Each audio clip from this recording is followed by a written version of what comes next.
அதே மாதிரி இன்றைக்கி இன்னொரு சந்தோஷமான காரியம் என்னன்னு சொன்னால், இன்றைக்கி இந்த செய்தியாளரை இங்கே கொண்டு வரத்துக்கு நம்மளுக்கு உதவி செய்தான் சாலமன் ஐயாவை நான் ஃபோன் பண்ணி கூப்பிட்டேன். அவர் மாதம் கூட எனக்கு தெரியப்படுத்துங்க வரேன்டார். நான் மேல்மருவத்திலேருந்து அவர் மாதம் ரொம்ப கஷ்டம், அதனால் அவர் அதிகமாக நான் இன்வைட் பண்ணுறதில்ல. ஆனால் இந்த மாதம் பாருங்கள், எனக்கு தெரியாது, எனக்குள்ளே ஒரு ஆவியானவர் ஏவுதலை கொடுத்து அவருக்கு ஃபோன் பண்ணி நீங்கள் வரணும், ஜோசப் ஐயாவோட நீங்கள் வரணும் அப்படின்னு நான் கூப்பிட்டேன். ஓகேன்னு அவர் ஒத்துக்கினார். ஆனால் என்னடா இன்றைக்கி சந்தோஷமான காரியம்னு பார்த்தா, இன்றைக்கி நம்ம சாலமன் ஐயானோட திருமண நாளாம்.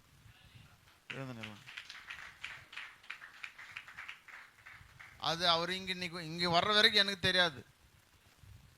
முன்னாடியே சொல்லியிருந்தா கூட நம்ம இந்த டேட்டு கரெக்டாக ஃபிக்ஸ் பண்ணிக்கலாம். ஆனால் டேட் ஃபிக்ஸ் பண்ணிட்டு கெஸ்ட்டை ஃபிக்ஸ் பண்ணிட்டு அவரை நான் இன்வைட் பண்ண, அவ்வளோதான். இன்றைக்கி அவர் வந்தார். இன்னொரு சந்தோஷம் என்னன்னா, போன மாதம் நம்ம டபிள்யூ மீட்டிங் நடந்துச்சா இல்லையா, அன்னைக்கு கடப்பாலேருந்து ஒரு பாஸ்டர் வந்தார், பாஸ்டர் விஜயசேகர் ரெட்டின்னு.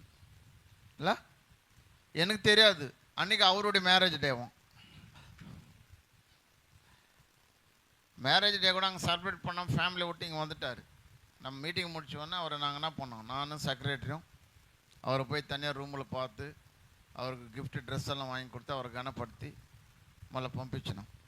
విజయసాగర్ రెడ్డి గారు మనకు తెలీదు ఈరోజు ఈయనకు బర్త్డే అని நமக்கு தெரியாது.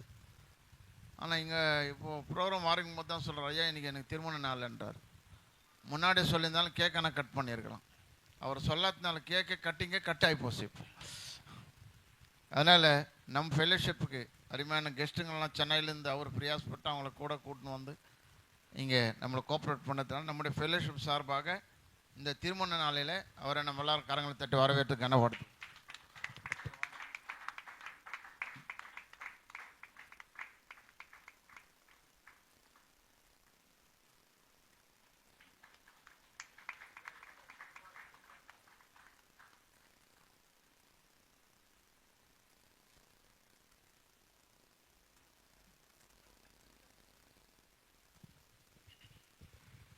మీరందరూ ఈరోజు మీటింగ్ పోస్టర్లు చూస్తుంటారు. సాక్ష్యం అని, మరిత్తు ఉయితెంద సాక్షి, సజీవం కలిగిన మృతి చెందిన సాక్షి అని కూడా చెప్పచ్చు. அதனால் நம்ம மத்தியில் சாட்சி சொல்ல, செய்திக்கு முன்பதாக சாட்சி சொல்லும்படியாக நம்ம மத்தியில் வந்திருக்கிறதான இன்பரசன் அவர்களை கரங்களை தட்டி வரவேற்போம். அவர் பேர் என்ன, சாட்சி இன்பமாக இருக்கும் கேட்குறதுக்கு. அதனால் நீங்கள் தூங்காமல் இன்பமாக அவருடைய சாட்சியை நாம் கேட்டு பலப்பட கர்த்தர் உதவி செய்வார். லைவ் இருக்கிறதுனால யாரும் தயவுசெய்து பேசாதீங்கன்னு தயவுசெய்து உங்களை அன்பாக தாழ்மையாக உங்களை கேட்டுக்கிறேன். அதனால் நீங்கள் எழுந்து போகிறது, மொபைல் ஆன் பண்ணுறது, டேனியல் நீ கூட ஃப்ரண்ட் லைனில் இருக்கிறவங்க முக்கியமாக கவனிக்கணும். சொல்கிறாங்க, நீங்கள் கீழ்ப்படி மாட்டுறீங்க. லைவ் போயின்னு இருக்குதுன்னு சொல்கிறேன் உங்களுக்கு இன்னொரு முறை. அதனால் நீங்கள் பேசுகிறது மற்ற எந்த ப்ரோக்ராம் இருந்தாலும் ஸ்டாப் பண்ணுறங்க, அப்புறமா நம்ம பார்த்துக்கலாம், செய்தி மூடிட்டுன்னு சொல்லுங்கிறேன். செக்ரட்டரி கவனிக்கணும், ట్రెషరర్ గమనికணும், కమిటీ మెంబర్స్ గమనికணும். తెలుగులో చెప్తా ఉండా, తమిళ్లో చెప్తా ఉండా, మీకు అర్థం కాకపోతే ఏం చేసేది. கொஞ்ச நேரம் அமைதியாக இருங்க. மீது ஏதாவது நீங்கள் பேருங்க ஏதாவது இருந்தால் கூட நம்ம கடைசியில் கூட எழுதிக்கலாம். ப்ரோக்ராம் ஸ்டார்ட் ஆகுது. இப்போது சாட்சி நேரம். ஹல்லேலூயா, சத்தமா ஹல்லேலூயா. கடவுள் உங்களை யாவரையும் ஆசீர்வதிப்பாராக. எங்களை வரவேற்ற வேர்ல்ட் அப்போஸ்தலிக் மினிஸ்ட்ரி அவர்களுக்கு எங்கள் மனமார்ந்த நன்றிகளை நாங்கள் தெரிவித்துக் கொள்கிறோம். இந்த நாள் ஒரு விசேஷித்த நாளாய் அமையும்படி ஆண்டவர் இந்த நாளிலே நம்ம மத்தியில் அற்புதங்களை செய்வாராக. ஒரு சின்ன எங்கள் வாழ்க்கையில் நடந்த உண்மை சம்பவத்தை மாத்திரம் ஒரு 10 நிமிஷத்தில் நான் சொல்லி அருமையான போதவருடைய கையில் ஒப்பு கொடுப்பது அவசியமாக இருக்கிறது. நாங்கள் சென்னை குரோம்பேட்டை பகுதியிலேருந்து வரோம். எங்கள் சொந்த ஊர் அது இல்லை. வாலாஜாபாத் உங்களுக்கு எத்தனை பேர் தெரியும்னு தெரியல. வாலாஜாபாத் தாண்டி ஆனம்பாக்கன்ன்ற ஒரு சின்ன கிராமத்தில் நாங்கள் பிறந்தோம். போதகர் தான் அப்பா, வந்திருக்கிறாங்க எங்கள் அம்மா. நாங்கள் ரெட்டப்பூர், அதாவது ட்வின்ஸ்ன்னு சொல்லுவாங்க. என்ன நீங்கள் பார்த்தீங்கன்னா என்னை போலவே இன்னொருத்தர் இருப்பார். நாங்கள் ரெட்டப்பூர். எங்களுக்கு ஒரு தங்கச்சி உண்டு. வாழ்க்கை நல்லா தான் போயிருந்துச்சு. நாங்கள் 10th எங்கள் ஸ்கூலில் முடித்தோம். ஆனம்பாக்கன்ற வில்லேஜில் முடித்தோம். 11th அங்கே படிக்கிறதுக்கு வாய்ப்பு இல்லை, வசதி இல்லை. ரொம்ப அது வில்லேஜான ஒரு காரியம். அப்பாவும் ஊழியத்து நிமித்தமாக குரோம்பேட்டையில் வந்து ஊழியம் பண்ணி கொண்டு இருந்தாங்க. அப்போது பிளான் பண்ணாங்க, மொத்தமாக ஷிஃப்ட் பண்ணிடணும், பசங்களெல்லாம் அங்கேயே ஷிஃப்ட் பண்ணிடணும், அங்கேயே படிக்க வைக்கணும்னு சொல்லி பிளான் பண்ணியிருந்தாங்க. அதே 11வது வகுப்பு சென்னை குரோம்பேட்டையில் நாங்கள் படிக்க வரோம். அப்போது அப்பா அடிக்கடி சொல்லுவாங்க, முன்னாடியே கூப்பிட்டு எங்கள் வாழ்க்கையில் நடக்க போகிற சம்பவத்தை ஆண்டவர் அப்பா மூலயமா வெளிப்படுத்தியிருந்தார். ஆனால் அதெல்லாம் எங்களுக்கு தெரியல. ஒரு 11th படிக்கிறப்போ நமக்கு வந்து విளைయాటాన ஒரு కార్యం தான் தோன்றும். அப்பா అమ్మ పేచ నాక తెలుగులో చెప్పాలనా లేదు తమిళ్లో మీకు అర్థమవుతుందా?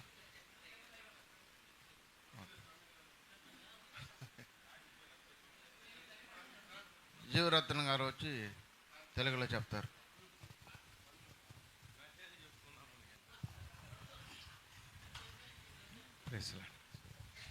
మరి వాలాజీబాద్ అనే ఒక గ్రామంలో, చిన్న గ్రామం అంట, అక్కడ పుట్టి పెరిగి అక్కడ చావు చేస్తూ, మరి తండ్రి గారు కొంచెం పట్టణం టైప్ వెళ్ళింటే వీళ్ళు 10th వరకు చదువుకున్నారు. అక్కడ 10th తర్వాత ఇంటర్మీడియట్ చదవాలనే దానికి వసతి లేని వల్ల అక్కడి నుండి వాళ్ళు షిఫ్ట్ అయ్యారు. ఆడవారికి నేను విన్నా.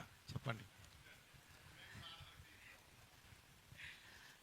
அப்போ பார்த்தீங்கன்னா எங்கள் குடும்பம் ரொம்ப வறுமையில் இருக்குது. అప్పుడు గమనించినట్లయితే చాలా కష్టమైనటువంటి స్థితి కుటుంబంలో ఉన్నది. அப்போ தான் அந்த ஊழியத்தோட ஸ்டார்டிங்கான பொசிஷன். అప్పుడు సేవ ప్రారంభము చాలా కష్టము, ரொம்ப கஷ்டம், வாடகை கொடுக்க கூட முடியாத ஒரு நிலைமை, మరి చాలా మోసమైనటువంటి స్థితి. ஆனால் அப்பா அம்மாக்குள்ள ஒரு பெரிய விசுவாசம், తల్లిదండ్రులకు ఒక పెద్ద విశ్వాసం ఉన్నది. அழைத்த கடவுள் ஒரு நாளும் கைவிட மாட்டார்ன்ற ஒரு விசுவாசம், మమ్మల్ని పిలిచిన దేవుడు ఎన్నడూ చేయబెదలడు అనే విశ్వాసం ఉన్నది. ஆனா எங்களுக்கு அந்த ஒரு ஒரு 11வது வகுப்பு படிக்கிற அளவுக்கு அந்த அளவுக்கு ஒரு ஞானம் எங்ககிட்ட இல்ல. మరి 10 వరకే చదువుకున్నాం, 11 వరకు చదవాలన్నా కూడా అంత వసతి లేదు, అంత జ్ఞానం కూడా లేదు.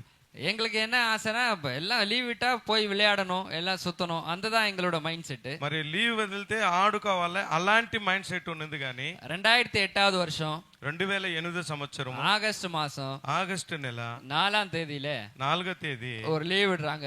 ఒక సెలవు వదిలారు. நாங்க பிளான் பண்ணிட்டோம், காலையிலேயே మేమే ఉదయమే ప్లాన్ చేసుకున్నాం. என்ன பண்ணிட்டோம்னா எல்லா பசங்களும் சேர்த்துன்னு இன்னைக்கு முழுசா நாள் முழுதும் வந்து என்ஜாய் பண்ணணும், క్రికెట్ విளையாடணும்னு சொல்லி நாங்க பிளான் பண்ணிட்டோம். మరి పిల్లలతో కలిపి ఈ రోజంతా మనం క్రికెట్ ఆడుకుందామని ప్లాన్ చేసుకున్నాం. ஆனா அப்பா எங்களை முன்னாடியே கூப்பிட்டு சொல்லியிருந்தாரு, మరి తండ్రి గారు ముందుగానే చెప్పారు పిలవమని చెప్పి, நீங்க வந்து இந்த மாதிரி விளையாட போவீங்க, మీరు ఇప్పుడు వెళ్ళి ఆడుకునే దానికి వెళ్తారు, உங்களை விட பலசாலியான ஒரு பையன் அந்த பந்து அடிப்பான், మీకంటే బలవంతుడు ఆ బాల్ కొట్టేటప్పుడు நீங்க அந்த பந்தை எடுக்க போவீங்க, ఆ బాల్ తీయడానికి వెళ్తారు, அங்க உங்களுக்கு ஆபத்து வரும், అక్కడ ఆ సమయంలో మీకు ఆపత్తు రావచ్చు అని. அதனால வீணான காரியத்தை பார்க்காம కాబట్టి వృధా అయినటువంటి కార్యంలో కలుసుకోకుండా வீட்டிலே இருங்க, ఇల్లులోనే ఉండండి அப்படின்னு அப்பா முன்னாடியே எங்களை கூப்பிட்டு சொல்லியிருந்தாரு. ముందుగానే మమ్మల్ని హెచ్చరిక చేశారు. ஆனா அதெல்லாம் நாங்க மீறி ఆ మాటలు మీరి కూడా காலையில எழுந்தோம், మేము ఉదయం లేచాము. எல்லாரும் கண்ணுல மண்ணை தூவி போட்ட போல எல்லாரும் கண்ணுல மறைஞ்சி நாங்க பிள்ளைங்கள்லாம் சேர்ந்து గ్రౌండ్కి ఓడి పోయిட்டோம். మరి పెద్దల కంట్లో మట్టి కొట్టినట్టుగా వాళ్ళ కళ్ళు మూసినట్టుగా మేము అందరూ పరిగెత్తుకెళ్ళాము ఉదయమే. அதே போல ஒரு 1/2 மணி நேரம் நல்லா விளையாடிட்டு இருக்கோம். అర్ధగంట సేపు మేము ఆడుకున్నాము. நல்ல சந்தோஷமா ஜாலியா போயிட்டு இருக்கு. సంతోషంగా జాలీగా వెళ్తున్నది. அப்பா என்ன சொன்னாங்களோ, నాన్న ఏవైతే చెప్పాడో, ஒரு பெரிய வலுவான நல்ல பையன், ఒక మంచి పిల్లడు బలవంతుడు వస్తాడు, அந்த பந்தை அடிக்கிறா, ఆ బాల్ కొడతాడు. பால் வந்து நாங்க விளையாடுற கிரவுண்ட் பக்கத்துல ஒரு மாடி இருக்கு, మరి పక్కన ఉన్నటువంటి ఒక అంతస్తు బిల్డింగ్ ఉంది, அந்த மாடி மேல பால் போயிருச்சு, ఆ మిద్దె మీదకి బాల్ పడింది. எல்லாரும் உங்க விளையாடிட்டு இருக்கிறவங்க டயர்ட் ஆயிட்டு உட்காந்துட்டாங்க. అక్కడ ఆడుకున్న వాళ్ళు అలసట అయి కూర్చున్నారు. ஆனா என் தம்பி மட்டும் அங்க உட்காரல எங்க கூட. అయితే వాళ్ళ తమ్ముడు అక్కడ కూర్చోలేదు. உடனே என்ன பண்ணா, அந்த பாலை எடுக்கணும், எப்படியாவது ரன் ஓடிக்கொண்டிருக்காங்க, அந்த பாலை எடுக்கணும்னு சொல்லி மேல போயிட்டு இருக்கான். మరి ఆ బాల్ ఎలా అయినా తీసుకురావాలని పైకి వెళ్తున్నాడు.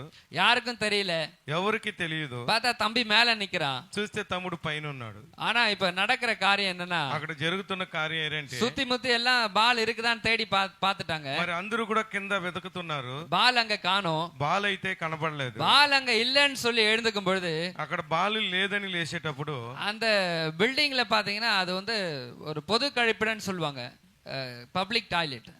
అది పబ్లిక్ టాయిలెట్ అండి. அந்த பொது கழிப்பிடம்னு சொல்லுவாங்க. அந்த பில்டிங் மேல 3 பேஸ் லைன் ரொம்ப தாழ போயிட்டு இருக்கு. మరి ఆ బిల్డింగ్ పైన 3 ప్లేస్ లైన్ అది వెళ్తుంది. அந்த கிரவுண்ட சுத்தி எல்லாமே கம்பெனிங்க, எல்லாம் ஃபேக்டரிஸ். మరి ఆ కంపెనీ చుట్టూ మరి ఫ్యాక్టరీలు ఉన్నాయి అక్కడ. இவன் பால தேட போகும்போது இந்த லைன் எல்லாம் பார்த்து தான் போயிருக்கான். கீழே லைன் வருது. అయితే క్రింద లైన్ ఉంది కాబట్టి కానీ గమనించుకుంటూ వెళ్ళాడు గానీ ஆனா பால் அர்ஜென்ட்டா தேடிட்டு பால் இல்லைன்னு சொல்ல எழுந்திருக்கும் பொழுது మరి కంగారుగా బాల్ ని వెదికి తిరిగి లేచేటప్పుడు அந்த 3 பேஸ் லைன் தம்பியோட முதுகு பகுதியில பட்டுச்சு. ఆ లైన్ వీపు మీదకి తగిలి அவ்வளவுதான். అంతే. என்ன நடக்குது? ఏం జరుగుతుంది? அங்க ஒரு தீப்பொறி கிளம்புது. అక్కడ ఒక అగ్నిలాగా కాలింది. అక్కడ பக்கத்துல இருக்க டிரான்ஸ்ஃபார்மர்லாம் வெடிக்குது. అక్కడ ఉన్న ట్రాన్స్ఫార్మర్ అంతా పేలుతుంది. இத பார்த்த எல்லா பசங்களும் ஓடிட்டாங்க. వాటిని చూసిన పిల్లలందరూ కూడా పరిగెత్తి వెళ్ళిపోయారు. ஆனா என்னால ஓடவே అయితే ఈయన ద్వారా ஏன்னா தம்பிக்கு ஏதோ நடந்திருக்கு மட்டும் தெரியுது. అయితే తమ్ముడికి ఏదో జరిగింది అనేది என் మాత్రం తెలిసింది. என் கூட எல்லாம் விளையாடுற பசங்க எல்லாம் காணோம். பயத்துல ஓடிட்டாங்க. అయితే నాతో కూడా ఆటలాడే పిల్లలంతా కూడా భయపడి వెళ్ళిపోయారు. நான் மட்டும் அதே இடத்துல நிக்கிறேன். నేను మాత్రం అదే స్థలంలో ఉన్నాను. தம்பிக்கு என்ன நடந்துச்சுன்னு தெரியல. తమ్ముడికి ఏం జరిగిందని తెలియదు. எனக்கு అங்க மின்சாரத்தினால தான் அப்படி நடந்ததுனே என்று தெரியல. అయితే ఆ కరెంట్ ద్వారానా ఇలా జరిగిందని நானும் எந்த வழியில தம்பி ஓடி போனானோ அதே வழியில ஓடி அந்த பில்டிங்ல ஏறிட்டேன். మరి ఆయన ఏ మార్గంలో అయితే వెళ్ళాడో అదే మార్గంలో నేను కూడా వెళ్ళాను. அந்த பில்டிங்ல ஏறி போய் பார்க்கும்போது వెళ్ళి చూసేటప్పుడు அந்த பில்டிங்ல ஒரு சின்ன தண்ணி தொட்டி இருக்கு. ఆ యొక్క బిల్డింగ్ లో ఒక చిన్న తొట్టి నీళ్లు తొట్టి ఉంది. அந்த தண்ணி தொட்டிக்குள்ள தம்பியை குப்புற விழுந்து கிடக்குறான். మరి ఆ తొట్టిలో చిన్నాడు పడి ఉన్నాడు. நான் உடனே மேல போய் பாக்குறேன். నేను వెంటనే పైకి వెళ్ళి చూశాను. அந்த முகம் குப்புற விழுந்தவன திருப்பி பாக்குறேன். ఆ కింద బోలబండిని తిప్పి చూస్తున్నాను. உடம்பு முழுச புகை வருது. మరి ఒళ్ళంతా పొగ రాస్తుంది. வாயில இருந்து நுர வருது. మరి నోట్లో బురుగొస్తుంది. கண்ணெல்லாம் ஒயிட்டா மாறிடுச்சு. మరి కళ్ళంతా కలర్ తిరిగిపోయింది. உடம்புல உயிரே இல்ல. ప్రాణం అయితే లేదు. எனக்கு என்ன பண்றதுன்னே தெரியல. ఇక ఏం చేయాలని అర్థం కాలేదు. அந்த சூழ்நிலையில எனக்கு என்ன பயனா, ఆ పరిస్థితులు ఏంటి భయం అంటే அப்பா இப்ப யார கேட்பாங்க? ఇప్పుడు తండ్రిని ఎవరు అడుగుతారు? என்னதான் கேட்பாங்க. మరి ఇతన్ని అడుగుతాడు அப்ப తండ్రి. அப்பாவுக்கு பயந்து நான் என்ன பண்றேன்? తండ్రికి భయపడి నేనేం நான் చేస్తున్నాను? ஜெபமன்னன்னு சொல்ல முடியாது அந்த இடத்துல. ఆ స్థలములో ప్రార్థన అని చెప్పలేము కానీ அந்த தண்ணி தொட்டியில இருந்து அவனை இழுக்கிறேன். ఆ నీళ్లు తొట్లో నుండి వాడిని లేపుతాను. ஒரு செத்த பொணம் எவ்வளவு வெயிட்டா இருக்குமோ ఆ చచ్చిపోయినటువంటి పీనికి ఎంత భారంగా ఉంటుందో அவ்வளவு வெயிட்டா இருக்குது. అంత భారంగా ఉంది. எல்லா உடம்பு முழுசும் புகை வந்துட்டு இருக்கு. మరి బాడీ అంతా కాలిపోయి పొగొస్తోంది. எனக்கு பயத்துல என்ன பண்றதுன்னு தெரியல. అయితే నాకు భయం వచ్చి ఆ భయంలో నేను ఏం చేయాలని తెలియలేదు. ஆனா நான் ப்ராப்பரா ஜெபம் பண்ணேன்னு சொல்ல முடியாது. అయితే నేను ప్రార్థన చేశానని కానీ చెప్పలేను కానీ அந்த தொட்டியில இருந்து கீழே எடுத்து ఆ తొట్టిలో ఉన్నటువంటి అతన్ని కిందికి దింపి அவன் மார்பிள தட்டிக்கிட்டு நான் அழுவுறேன். ఆయన రొమ్ము మీద తడుతూ నేను ఏడుస్తున్నాను. ஏசப்பா యేసయ్యా என் தம்பியை காப்பாத்துங்க. మరి నా సహోదరుని కాపాడండి. என் అப்பாவுக்கு என்ன பதில் சொல்ல போறேன்? నా తండ్రికి నేను ఏం చెప్పబోతాను? எப்படியாவது காப்பாத்துங்கன்னு சொல்லி ఎలాగైనా కాపాడాలని அவருடைய மார்பிள தட்டி நான் அழுது கொண்டே இருக்கிறேன். మరి రొమ్ములు తట్టుకుంటూ ఏడుస్తున్నాను. திடீர்னு ஒரு சத்தம். దిడీని ఒక స్వరం వచ్చింది. அவனுக்குள்ள ஒரு சத்தம். వానిలో ఒక స్వరము ஹா அப்படின்ற மாதிரி ஒரு சத்தம். హా అనే ఒక స్వరం వినబడింది. அப்பதான் அவனுக்குள்ள இருந்த ஜீவன் உயிரோடு ஆண்டவர் எழுப்பி தந்தார். అప్పుడు తనలో నుండి ఒక జీవం వచ్చింది. அந்த மரித்து போன சடலத்துல இருந்து ஆண்டவர் உயிரை கொடுத்தாரு. ఆ చనిపోయిన అతనుకు మరి దేవుడు ప్రాణాన్ని పోశాడు. அதுக்குள்ள அங்க விளையாடிட்டு இருக்க எங்க மாமா பையன் అక్కడ నాతో కూడా ఆడుతున్నటువంటి మా మామగారు కొడుకు வேக வேகமா அப்பாவுக்கு போயிட்டு அந்த செய்தியை சொல்றாங்க. మరి పరిగెత్తుకెళ్ళి ఈ వార్తని అక్కడ చెప్తున్నారు. அதே நேரத்துல நான் அங்க கத்துறேன், என் தம்பி உயிரோட தான் இருக்கிறான், வாங்க காப்பாத்துங்க, எல்லாரும் வாங்க காப்பாத்துங்கன்னு சொல்லி நான் మరి கத்துறேன். ఈయన అరుస్తున్నాడు, మా తమ్ముడు సజీవుడుగానే ఉన్నాడు, ప్రాణంతో ఉన్నాడు, రండి కాపాడండి అని. அந்த நேரத்துல பாத்தீங்கன்னா ఆ సమయంలో చూస్తే நம்ம குடிகாரர் அற்பமா நினைப்போம். మరి తాగుబోతుని మన అల్పంగా யாருமே அந்த இன்சிடென்ட் பார்த்து பயந்து மேல ஏறி வரல. ఎవరు కూడా అది జరిగిన కార్యాన్ని చూసి ஆனா அங்க భయపడి పైకి రాలేదు. ஒருத்தர் குடிகாரர் ஒருத்தர் இருக்காரு. అక్కడ త్రాగుబోతు ఒక ఆయన ఉన్నాడు. அவர் போதையில இருந்ததுனால வந்தாரான்னு தெரியல. ఆ తాగుడు మత్తులో ఉన్నాడు ఏమో. ஆனா அவர் வேக வேகமா ஏறி ஒரு ஏணியை எடுத்து என்கிட்ட கொடுத்தாரு. అయితే వేగంగా పైకి వచ్చి అతన్ని తీసి మా చేతికి தம்பி அந்த ஏணியில இருந்து கீழே இறக்கணும். తమ్ముడిని మరి నిచ్చిన ద్వారా కిందకి దింపాము. பக்கத்துல இருக்க ஒரு ஆட்டோ புடிச்சு டைரக்டா கவர்மெண்ட் ஜிஹெச் கொண்டு போயிட்டாங்க. మరి పక్కన ఒక ఆటో పట్టుకొని జిహెచ్కి వెళ్ళాము ఆసుపత్రి. அதுக்குள்ள அப்பா வந்துட்டாங்க. ఆ లోపల తండ్రి గారు వచ్చేసారు. ஒருத்தர் சொல்றாங்க, ఒక ఆయన అంటారు, உயிர் இல்லைன்றாங்க. ప్రాణం లేదంటున్నారు. ஒருத்தர் சொல்றாங்க ఒకరు అంటున్నారు அவன் பொழைப்பது ரொம்ப கஷ்டம்னு சொல்றாங்க. బ్రతికేది చాలా కష్టం. இல்ல இல்ல கொஞ்சம் உயிர் இருக்குது. ఇంకా కొంచెం ప్రాణం ఉంది. அப்ப வரதுக்குள்ள தம்பியை கொண்டு போயிட்டாங்க. మరి తండ్రి గారు వచ్చే లోపల తమ్ముడిని తీసుకెళ్లిపోయారు. அப்ப ஹாஸ்பிடல் போறாங்க, ஜிஹெச் மருத்துவமனைக்கு போறாங்க. ఆ యొక్క జిహెచ్ హాస్పిటల్ కి తీసుకెళ్తున్నారు తండ్రి గారు. அப்ப போறதுக்குள்ள என்ன நடந்துச்சுன்னா, తండ్రి వెళ్లే లోపల ఏం జరిగిందంటే, அந்த மின்சாரம் பட்டதுனால ఆ కరెంట్ షాక్ వల్ల கால் கீழையில இருந்து, கால் பாதத்துல இருந்து మరి కాలు పాదము నుండి இடுப்பு வரைக்கும் எரிஞ்சிருச்சு. మరి నడుము దాకా బాగా పూర్తి గాలి. அந்த கொஞ்ச தூரம் எரிஞ்சிருந்தா அவன் உயிரே போயிருக்கும். ఇంక కొంచెం పైకి అట కాలు ఉంటే కూడా ప్రాణం அவன் இனி பொழைப்பதற்கு வாய்ப்பே இல்லாம இருந்திருக்கும். ఇంక బ్రతకడానికి అవకాశాలు లేవు. ஆனா ஆண்டவர் பாருங்க, అయితే దేవుడు அந்த இடுப்பு மேல ஏறி வர்றதுக்குள்ள ఆయన నడుము పైన ఎక్కి వచ్చే లోపల அவனை தூக்கி அந்த தண்ணிக்குள்ள அடிச்சது. అయితే వాడిని తీసి ఆ నీటిలో పడేసి அந்த நெருப்பு அணைச்சு ఆ అగ్ని ఆరి కరెక్టాன நேரத்துல సరైన సమయంలో ஹாஸ்பிடல் கூட்டு போக ఆసుపత్రికి తీసుకెళ్లేది கடவுள் கிருபை செய்தாரு. దేవుడు కృపని ఇచ్చాడు. அப்பா போய் பாக்குறதுக்குள்ள తండ్రి వెళ్ళి చూసే లోపల அந்த மேல எல்லா தோலும் வெந்துருச்சு. ఆ పైన శరీరం అంతా కాలి, டாக்டர்ஸ் நர்சஸ் எல்லாம் கிளவுஸ் போட்டு மேல உள்ள எல்லா தோலும் வலிச்சு எடுத்துட்டாங்க. మరి ఆ డాక్టర్స్ నర్సెస్ అంతా పైన కాలిపోయినటువంటి ఆ స్కిన్ అంతా తీసేశారు. இப்போ கடையில உரிச்ச கோழியை தொங்க வச்சிருப்பாங்க பாத்தீங்களா? మరి మనం కషాయ అంగట్లో చూసుంటాం, తోలు తీసి తొంగ పెడితే ఎలా ఉంటది. அது போல ரெண்டு காலையும் உரிச்சிட்டாங்க. అలాగా రీతిగా కాళ్ళు ఉన్నటువంటి శరీరం అంతా తీసేశారు. அதுக்கப்புறம் என்ன சொல்றாங்கன்னா, దాని తర్వాత ఏమంటున్నారంటే, இங்க எங்களால இவனை பார்க்க முடியாது, ఇంకా మా వల్ల ఇతను చూసేదానికి కాదు, இதுக்குன்னு ஸ்பெஷலா ஒரு இடம் இருக்கு, నాకని ఒక స్పెషల్ గా ఒక స్థలం ఉంది, இந்த தீ காயத்துக்கும் மின்சார பாதிப்புக்கும் பாக்குற ஒரு இடம் இருக்கு, మరి ఈ కాలిపోయిన వారిని చూసేదానికే ఒక స్థలం ఉంది, நீங்க சென்னைக்கு போயிடுங்க, మీరు చెన్నై ప్రాంతానికి இங்க వెళ్ళండి, எங்களாங்க பார்க்க முடியாதுன்னு சொல்லி అయితే ఇక్కడైతే చూడలేరని சென்னைக்கு అனுப்பి விட்டாங்க. చెన్నైకి పంపించారు. அப்பா வந்துட்டாரு. அதுக்குள்ள అంత లోపల తండ్రి గారు వచ్చారు. தம்பி உடனே அப்பாவை பாக்குறான். మరి ఆ తమ్ముడు నాన్నను చూస్తున్నాడు. முழு நினைவு அவனுக்கு இல்ல. పూర్తిగా ఆ కలవరం అనేది లేదు. అప్పాவை பார்த்த உடனே తండ్రిని చూసే లోపల கையெழுத்து கும்பிடுறான். మరి చేతి మొక్కుతున్నాడు, என்ன மன்னிச்சிருங்க, నన్ను క్షమించండి అని. அப்பா சொல்றாரு, తండ్రి అంటున్నాడు, நான் மன்னிச்சிருவேன், నేను క్షమిస్తానన్నా, கடவுள் உங்களை மன்னிப்பாரா? అయితే దేవుడు నిన్ను క్షమిస్తాడా? ஒரு అప్పావా நான் சொன்னேன், ఒక తండ్రిగా నేను చెప్పాను, అதையும் கேட்கல. అది కూడా నువ్వు వినలేదు. ஒரு ஊழியக்காரனா சொன்னேன், ఒక సేవకుడుగా మీకు ముందుగానే చెప్పాను, అதையும் நீங்க கேட்கல. దాన్ని మీరు పట్టించుకోలేదు. என்கிட்ட మன்னிப்பு கேட்காதீங்க, నా దగ్గర క్షమాపణ అడగండి, கடவுள் கிட்ட மன்னிப்பு దేవుని వద్ద క్షమాపణ అడగండి, கேளுங்க అడగండి அப்படின்னு சொல்லி ஒரு கன்னத்துல ஒரு தட்டு தட்டுறாரு. అలా చెప్పి చంప మీద ఊరికి அதுக்கப்புறம் அவனுக்கு சுய நினைவில்ல. மேல போறாங்க மருத்துவமனைக்கு, திருப்பியும் அந்த மருத்துவமனைக்கு கொண்டு போய் சேர்க்கிறாங்க. తనకు కూడా పరిస్థితి ఆ కాన్సర్టెంట్ లేదు. తర్వాత తీసుకెళ్లి వేరే ఆసుపత్రిలో చేరుస్తున్నారు. அந்த கேஎம்சி ஹாஸ்பிடல்ல, ఆ కేఎంసి ఆసుపత్రిలో சைதாப்பேட்ல இருக்கு, సైదాపేటలో ఉంది. அங்க போய் சேர்க்கும் பொழுது అక్కడికి వెళ్ళి அங்க டாக்டர்ஸ் రిపోర్ట్ తరాங்க. అక్కడ డాక్టర్ రిపోర్ట్ ఇస్తున్నారు, 34% எரிஞ்சிருக்கு, అంటే 34% వరకే కాలింది అని.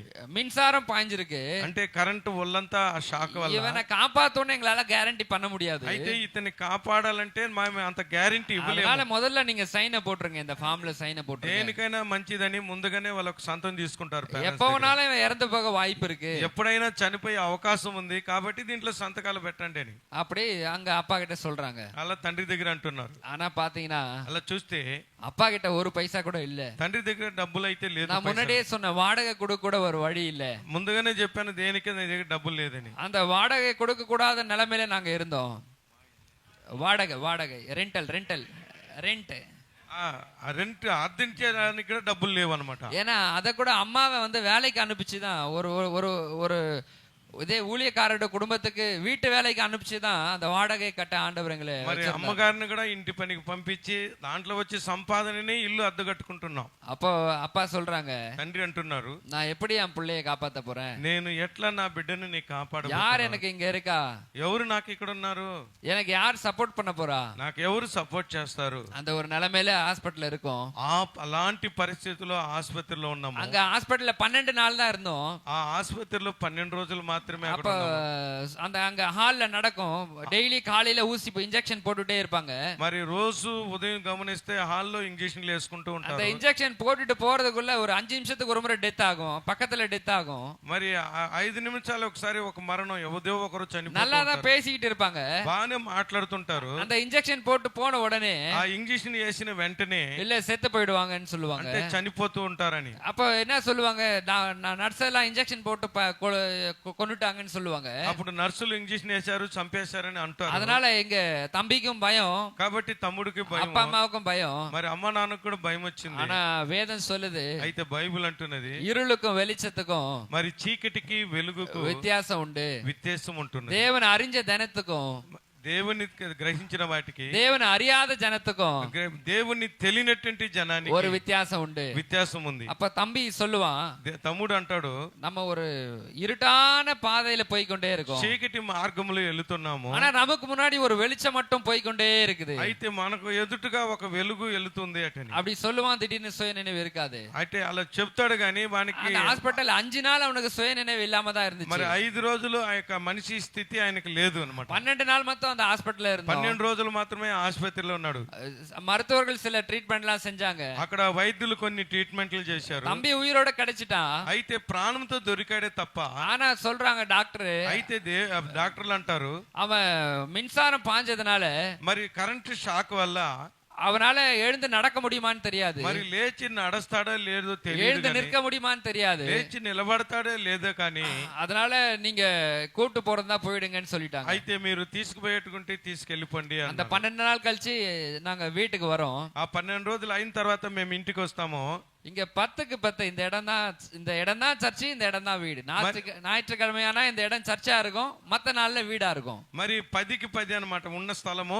అక్కడే ఆరాధన జరుగుతుంది, అక్కడే మేము ఇంట్లోనే ఉంటాం. ஏன்னா சென்னையில பாத்தீங்கன்னா வாழ்றதே கஷ்டம். చెన్నైలో చూస్తే జీవించేదే కష్టం అండి. அப்போ ఆండవర్ அந்த 10க்கு 10 రూమ్ல தான் ஊழியத்தை ஸ்டார்ட் பண்ண ஆண்டவர் கிருபை అంటే செஞ்சாரு. మేము సేవ చేసినప్పుడు మాకున్నటువంటి స్థలం ఎంతంటే அந்த పొడవు 10 అడుగులు, వెడల్పు 10 అడుగు, దాంట్లోనే మేము సేవ స్టార్ట్ చేసాం. சர்ச்சுக்கு வந்தாச்சு, చర్చికి వచ్చాము.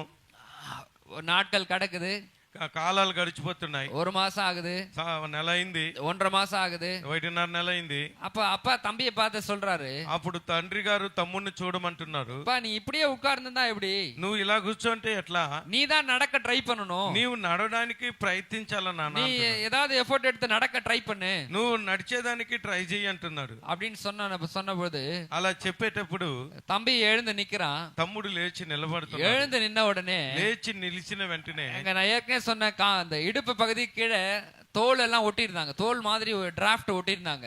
మరి ఒక తోలులాగా ఇక్కడ నడుము కింద దాన్ని అతికిచ్చున్నారు డాక్టర్. அவன் எழுந்து నిన్న உடனே వాడు లేచి నిలిచిన వెంటనే மேல இருந்து கீழே வரைக்கும் మరి పైనుంటి కింద వరకు కూడా அப்படியே டாட்டாரா கிழிச்சு అవి అలా చినిగిపోయి வெடிப்பு வந்து పగుళ్ళు వచ్చి மேல இருந்து ரத்தம் ஒழுக ஆரம்பிக்குது. మరి పైనుంటి రక్తం அந்த కారుతుంది. ரத்தம் ஒழுகி ஓடுறத பார்த்த என் தம்பி మరి ఆ రక్తం కారుతున్న చూసిన కార్యాన్ని அப்படியே తమ్ముడు மயங்கி அந்த இடத்துல அப்படியே உட்கார்ந்துட்டான். అప్పుడు మైకం వచ్చింది, అలానే కిందకు அவனுக்கு இருந்த நம்பிக்கை போச்சு, వానుకున్న నమ్మకం పోయింది, எங்களுக்கு இருந்த நம்பிக்கையும் போச்சு. మాకున్న నమ్మకం పోయింది. இவனால நடக்கவே முடியாது, ఈయన నడవలేడు ఇంకా, இனி இவனுடைய லைஃப் தான். ఈయన లైఫ్ ఇంతే.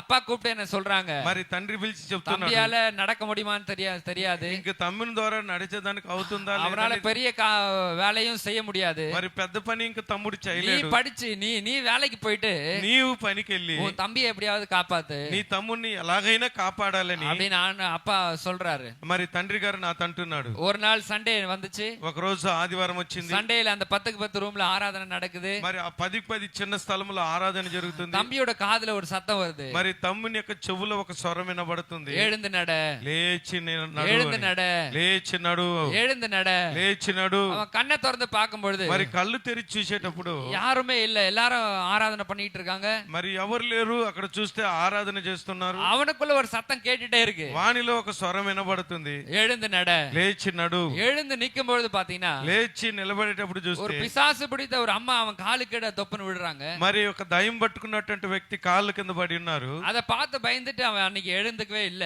అయితే ఆ కార్యాన్ని చూసి భయపడి లేయలేకపోయాడు. இந்த 1.5 மாசம் 2 மாசம் பாத்தீங்கன்னா யூரினா இருக்கட்டும், மோஷனா இருக்கட்டும், எதுவா இருக்கட்டும், அப்பா அம்மா தான் அவனை தொடச்சு விடுறது, கழுவுறது எல்லாமே பண்ணாங்க. మరి 2 నెలలు ఆ కాలంలో చూసినట్లయితే తన సొంత పని చేసుకోవడానికి కూడా వాళ్ళ తల్లిదండ్రులే తనను శుద్ధం చేస్తున్నారు. அவனால எதுவுமே சொந்தமா பண்ண முடியாது. అయితే తన ద్వారా తన సొంత పనిని సొంతంగా చేసుకోలేకపోతున్నాడు. அடுத்த நாள் காலையில మరుసటి రోజు ఉదయం நாங்கெல்லாம் எழுந்துக்கிறதுக்கு முன்னாடியே మేమంతా లేక మునిపే அவன் கொஞ்சம் கொஞ்சமா அந்த செவரை பிடிச்சிட்டு కొద్దిగా ఆ గోడను పట్టుకొని அவனே எழுந்து நின்றான். వాడే లేచి నిలబడి ரோட்டுக்கு ஓடிட்டான். మరి రోడ్డుకు ரோட்டுக்கு ஓடிட்டு நான் எழுந்து நடக்கிறேன் பாருங்க, నేను లేచి నడుస్తున్నాను చూడని நான் எழுந்து நடக்கிறேன் பாருங்க, నేను లేచి నడుస్తున్నాను చూడండి అంటున్నాడు. யோசித்து பாருங்க. ఆలోచించి చూడండి. எங்களுக்கும் நம்பிக்கை இல்ல, మాకు నమ్మకం లేదండి. டாக்டரும் நம்பிக்கையான வார்த்தை சொல்லல. అయితే డాక్టర్ కూడా నమ్మకమైన మాట ஆனா ஆண்டவரத்துல இருந்து ஒரு சத்தம் வருது, అయితే ఆకాశం నుండి ఒక స్వరం எழுந்து వినబడుతుంది. நட, నువ్వు లేచి நீ எழுந்து நட. నువ్వు లేచి నడు. ஆண்டவர் தம்பி ஜீவன்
మరి సంఘములో ఒక పెద్ద మార్పు, அந்த இடத்திலேயே ஒரு பெரிய மாற்றம். ఆ స్థలంలోనే ఒక ఆశ్చర్యమైన இந்த కార్యం. மாதிரி ஒரு ஊழியக்காரர் ஒருத்தர் இருக்கிறாரு. మరి ఆ స్థలంలో ఒక సేవకుడు ఉన్నాడు. அவன் பிள்ளைங்க கூட இங்க கரண்ட்ல ஷாக்ல மாட்டிட்டாங்க.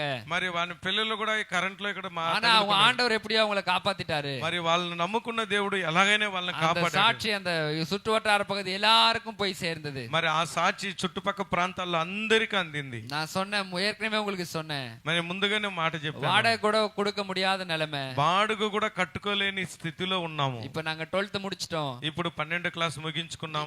இப்போ ஹையர் ஸ்டடி பண்ணணும், மேற்படிப்பு படிக்கணும். ఇంకా పెద్ద చదువులకు ప్రయత్నించాలి. 12th படிச்சு முடிக்கும் போது మరి 12th అయిన తర్వాత ஒரு சம்பவம் நடக்குது. ఆ సంభవం జరుగుతుంది. பேப்பர் வாங்குறது கூட ₹1 காசு இல்ல. పేపర్ కొనుక్కోవాలన్నా ₹1 లేదండి. அப்பா போயிட்டு கேக்குறாங்க, அக்கா ₹1 பேப்பர் கொடுங்க, ₹1 పేపర్ ఎక్కువని అడుగుతున్నారు తండ్రి గారు. நான் திருப்பி கொடுத்துறேன், నేను తిరిగి ఇస్తాను అని. அந்த ஒரு நிலைமை.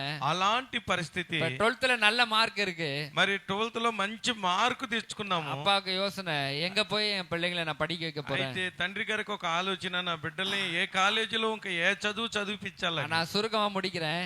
మరి ஆண்டவர் செஞ்ச காரியம் என்னன்னா, దేవుడు చేసిన కార్యం ఏంటంటే, அதே செத்து போன என் தம்பிய చనిపోయినటువంటి తన తమ్ముణ్ణి திருச்சி அண்ணா யூனிவர்சிட்டியில తిరిచే అన్నా యూనివర్సిటీలో బీటెక్ ఫార్మస్యూటికల్ టెక్నాలజీ படிக்க ஆண்டவர் கிருபை మరి செஞ்சார். బీటెక్ చదవడానికి దేవుడు కృపను అందించాడు. என்ன మరి తనను இதே வேலூர், ఇది ఇక్కడ వేలూరులో ஆரணி என்ற ஒரு வில்லேஜ் இருக்கும். ఆరిని అనే ఒక విలేజ్ ఉంది. அங்க பி மெக்கானிக்கல் இன்ஜினியரிங் படிக்க ஆண்டவர் கிருபை మరి செஞ்சார். మెకానికల్ ఇంజనీర్ చదివేదానికి దేవుడు ரெண்டு பேரும் ஃபர்ஸ்ட் கிளாஸ்ல பாஸ் பண்ணி வெளியே வரும்படி ஆண்டவர் கிருபை செஞ்சார். ఇద్దరు కూడా మంచిగా మంచి మార్కులతో బయట రావడానికి దేవుడు ரெண்டு பேருக்கும் ஒரே மேடையில கல்யாணம் பண்ண கர்த்தர் கிருபை செஞ்சார். ఇద్దరికి ఒకే స్టేజ్ మీద వివాహం చేసుకోవడానికి దేవుడు எந்த பையன் செத்து போயிருந்தானோ, ఏ కుర్రోడైతే చనిపోయాడు, இன்றைக்கு அவன் மாசத்துக்கு ₹1,00,000 மேல சம்பாதிக்க ఈ రోజు నెలకు ₹1,00,000 పైన సంపాదన. யாருக்கு படிக்க ₹1 இல்லையோ, ఎవరికైతే చదువు కోసం రూపాయి లేకుండా எனக்கு ఉన్నదో, சொந்தமா கம்பெனியை கொடுத்த ஆண்டவர் எங்களை ஆசீர்வதிச்சிருக்கார். మరి దేవుడు సొంతంగా కంపెనీ ఇచ్చి ఆశీర్వదించాడు. எனக்கு கீழே 300 பேருக்கு வேலை கொடுக்கும்படி ஆண்டவர் మరి உயர்த்தி తన కింద 300 మందికి జాబ్ ఇచ్చేలాగా దేవుడు సహాయం చేశాడు. யோசித்து பாருங்க. ఆలోచించి చూడండి. ஒன்றுமே இல்லாத நிலைமையில இருந்து ఏమి లేని క్రిజిర్ స్థితిలో ఉన్న ஒன்றுமே இல்ல அந்த ஜீரோல இருந்து ఏమి లేని స్థితిలో జీరోలో ஆண்டவர் ఉన్నట్టు நடத்துற காரியங்கள் వారు నడుస్తున్న కార్యం பயங்கரமா இருக்குது, భయంకరంగా ఉన్నది, பயங்கரமா இருக்குது. అది భయంకరంగా ఉన్నది. இன்றைக்கும் நாங்கள் எங்களை உயிருள்ள சாட்சியாக வைத்திருக்கிற ఈ రోజు కూడా మమ్మల్ని జీవం కలిగిన సాక్షిగా దేవుడు మాకు ఉంచాడు. ஊர் ஊரா போய் இந்த ஊழியத்துக்கு இந்த சாட்சிகளை சொல்லி கொண்டு வருகிறோம். ఇప్పుడు మేము మరి ఊరు వెళ్ళి దేవుడు చేసిన మేలును మేము సాక్షిగా ప్రకటన அநேக சாட்சிகளை அப்பா மூலமா ஆண்டவர் கிரியை செய்கிறார். అనేకమైనటువంటి సాక్షులు తండ్రి ద్వారా దేవుడు அநேக கேன்சர் பேஷண்ட் எல்லாம் விடுதலை మరి கொடுத்திருக்கிறார். అనేక మందికి క్యాన్సర్ వ్యాధి స్వస్థత అయి ఉండదు. கர்த்தர் எங்க குடும்பத்தை பயன்படுத்தி வருகிறார். మరి దేవుడు తన కుటుంబాన్ని ఇలా వాడుకుంటున్నాడు. இதற்கு நாங்கள் தகுதியானவர்கள் அல்ல, మరి ఇలాంటి వాటికి మేము ஆனா இதுக்கெல்லாம் ஒரே ஒரு காரணம் என்னன்னா, అయితే దీనికంత కారణం ఏంటంటే எங்க అப்பாவும் எங்க అమ్మాவும் தான். అంటే దీనికి కారణం அவங்க ముఖ్యమైనటువంటి வைத்திருக்கிற తల్లిదండ్రులు, விசுவாசம் தான். అంటే వాళ్ళు పెట్టుకున్న அவங்க విశ్వాసం. ஆண்டவர் மேல வச்சிருக்கிற நம்பிக்கை தான். అయితే వారు నమ్ముకున్నటువంటి ఆ నమ్మకము దేవుని మీద. சாப்பிட கூட வழி இல்லாத பொழுது கூட తినడానికి కూడా తిండి లేని స్థితిలో ஆண்டவரை மறுதலிக்காம మరి దేవుని మరిదిలించి அவருடைய ஊழியத்துக்கு ஒப்பு கொடுத்து ఆయన సేవకు உண்மையா இருந்ததுனால నమ్మకంగా ఉన్నందువలన எங்களை ஆண்டவர் ஜீவனை கொடுத்து మరి వారికి జీవాన్ని ఇచ్చి எங்களை உயர்த்தி మమ్మల్ని కూడా இந்த హెచ్చింపజేసి ஊழியத்துக்கு సపోర్ట్ ఆండவர் வச்சிருக்கிறார். మరి ఇలాంటి సేవలకు దేవుడు సపోర్ట్ చేయడానికి దేవుడు మమ్మల్ని కూడా ఇక్కడ கர்த்தர் పెట్టాడు. தாமே இந்த சாட்சிகளை ஆசீர்வதிப்பாராக. దేవుడి సాక్ష్యములను దీవించి ఆశీర్వదించును గాక. ஆமென், ఆమేన్. ஆமென், ஆமென். అందరూ ఒకసారి కర్మలు తడదామా? ఆమేన్. ఆ సాక్షి ఎంత గొప్ప సాక్ష్యం అండి. ఏమి లేని స్థితిలో ఉన్నటువంటి వారిని లేవనెత్తి, తినేదానికి తిండి లేక ₹1 లేని పరిస్థితిలో ఉన్నటువంటి వారిని ఈరోజు కంపెనీలకు ఎండీలుగా చేశారు. Amen. Hallelujah, hallelujah. Praise Lord. கர்த்தருடைய வார்த்தைக்கு நேரம் நம்ம கடந்து போக போகிறோம். ఈ వాక్యం వరకు మన మధ్యలో ఉన్న శరత్ వచ్చి ప్రార్థన చేస్తారు.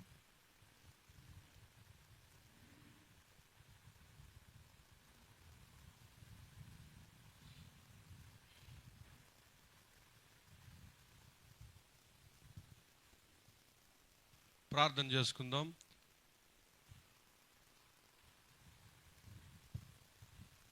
మహాపరిశుద్ధుడైన దేవ, ప్రేమ నమ్మకం కలిగిన మహేశ్వ ప్రభువా, ఇదిగో ప్రభు మంచి సాక్ష్యం విన్నాము తండ్రి. యేసయ్యా మీ కార్యములు ఎంతో గొప్పది ప్రభువా. యేసయ్య కుటుంబంని ప్రభువా మీరు ప్రభువా ఈ విధంగా ఈ సాక్ష్యం ద్వారా రక్షించి గొప్ప ఉన్నత స్థితిలో మార్చుకున్నారు. మీకు వందనాలు తండ్రి. అదేవిధంగా ప్రభా ఇప్పుడు ప్రభా మీ వాక్యాన్ని మేము వింటున్నగా ప్రభా ఆత్మ ద్వారా నింపి సేవకుల ద్వారా మీరు మాట్లాడండి ప్రభువా. సేవకులకు అందరికీ ప్రయోజనకరంగా మార్చండి తండ్రి. యేసయ్యా మా సేవ అభివృద్ధి కొరకు మీరు మాట్లాడి మీ నామాన్ని ఘనపరుచుకుంటారని కూడా ప్రార్థన చేస్తున్నాం. సకల మహిమ ఘన ప్రభావం మీకే చెల్లించుకుంటూ యేసుక్రీస్తు నామములో ప్రార్థిస్తున్నాం తండ్రి. ఆమేన్. இப்பொழுது கூட நம்ம கர்த்தருடைய வார்த்தையை நம்ம கேட்கலாம். நம்ம மதுரை வந்திருக்கிறதுல ஜோசப் ஐயா அவர்களை கரணத்தட்டி வரவேற்போம். జీవరత్న గారిని చేతులతోటి ఆహ్వానిస్తాం.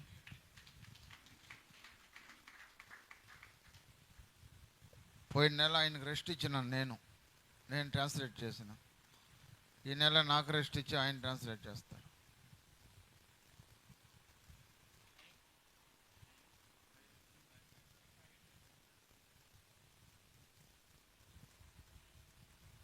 Praise the Lord.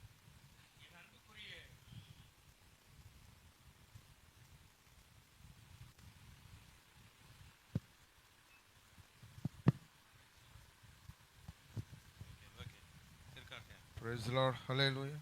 Hallelujah. Praise the Lord. Hallelujah.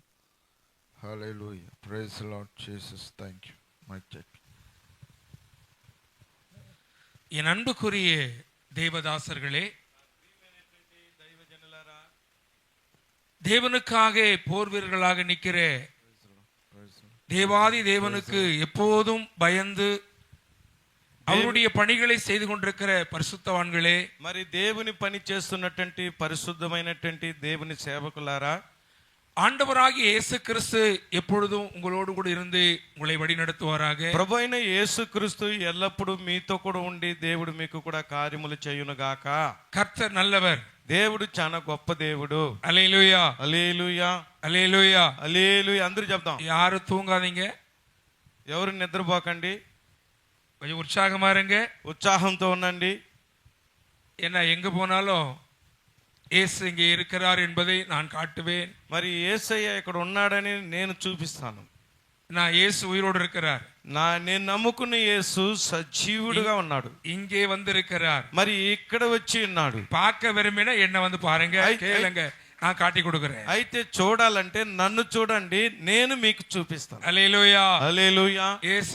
యేసు உயிரோடு இருக்கிறார். ఆయన సజీవుడుగా ఉన్నాడు. பேசுவதையும் ఆయన మాట్లాడేది, நாம் காண்பதையும் మనం చూసేది, நாம் கேட்பதையும் మనం వినేది அவர் அறிந்திருக்கிறார். ఆయన గ్రహించి ఉన్నాడు. హల్లెలూయా, హల్లెలూయా. యేసు நல்லவர், మంచివారు. அன்பு தாசர்கள், మరి ప్రియమైనటువంటి దైవజనులు, இந்த నాட்களிலே ఈ రోజుల్లో எங்களை మమ్మల్ని இந்த ஃபாஸ்டர் ஃபெலோஷிப்புக்கு அழைத்த அன்பு தாசர் அவர்களுக்கும், మరి ఈ సేవకుల సదస్సుకు మమ్మల్ని ఆహ్వానించినటువంటి దైవజనులకు, தலைவர்கள், செயலாளர்கள், பொருளாளர்கள், ఈ కమిటీలో ఉన్నటువంటి పెద్దలు చిన్నలు అందరికీ కూడా, மெம்பரா இருக்கிற మరి మెంబర్ గా ఉన్నటువంటి அனைவருக்கும் கர்த்தராகிய இயேசு கிறிஸ்துவின் நாமத்திலே మీ అందరికీ కూడా ప్రభు పేరిట நாங்கள் நன்றி தெரிவித்துக் கொள்கிறோம். మేము కృతజ్ఞతలు తెలుపుతుంటున్నామండి.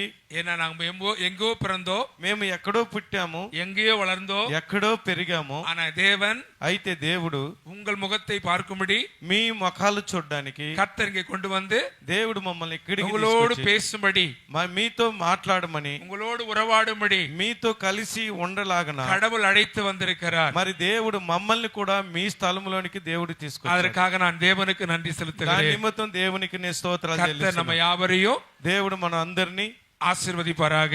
ఆశీర్వదించునుగాక. நாம் தேவ செய்திக்கு நேரா போலாம். మరి దేవుని వర్తమానానికి మనం వెళ్దాం.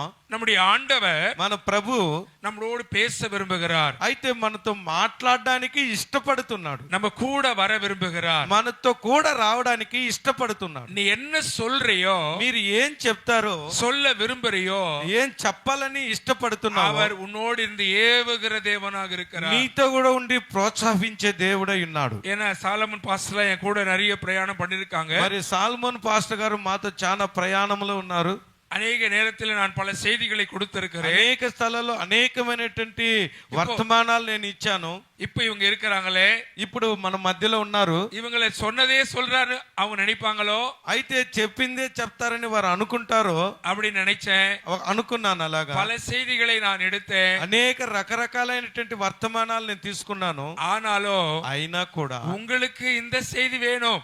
అయితే మీకు ఈ వర్తమానము అవసరము. இப்ப நீங்க கேட்கல இல்லையா? ఇప్పుడు మీరు వినలేదు కదా. அப்ப நீங்கள் இந்த ஏவுதல் என்றால் என்ன అంటే ఈ కార్యము పేరపించింది.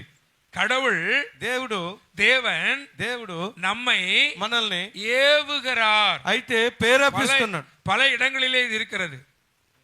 பல இடங்களிலே வேதத்தில் எழுதப்பட்டிருக்கிறது. బైబిల్లో అనేకమైనటువంటి స్థలాల్లో రాయబడి ఉన్నది.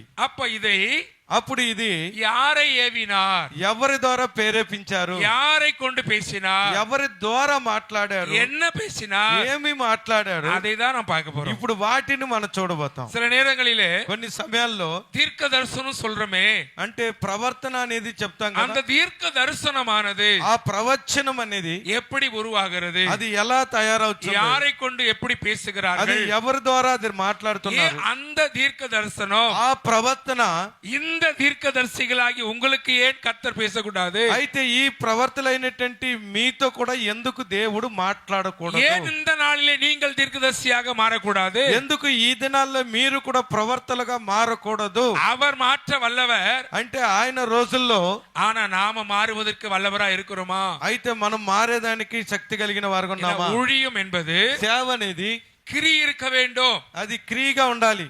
கிரி இல்லாத ஜெபம், అది క్రియలేని ప్రార్థన, செத்த ஜெபம், అది చచ్చిన దానికి సమం இல்லையா?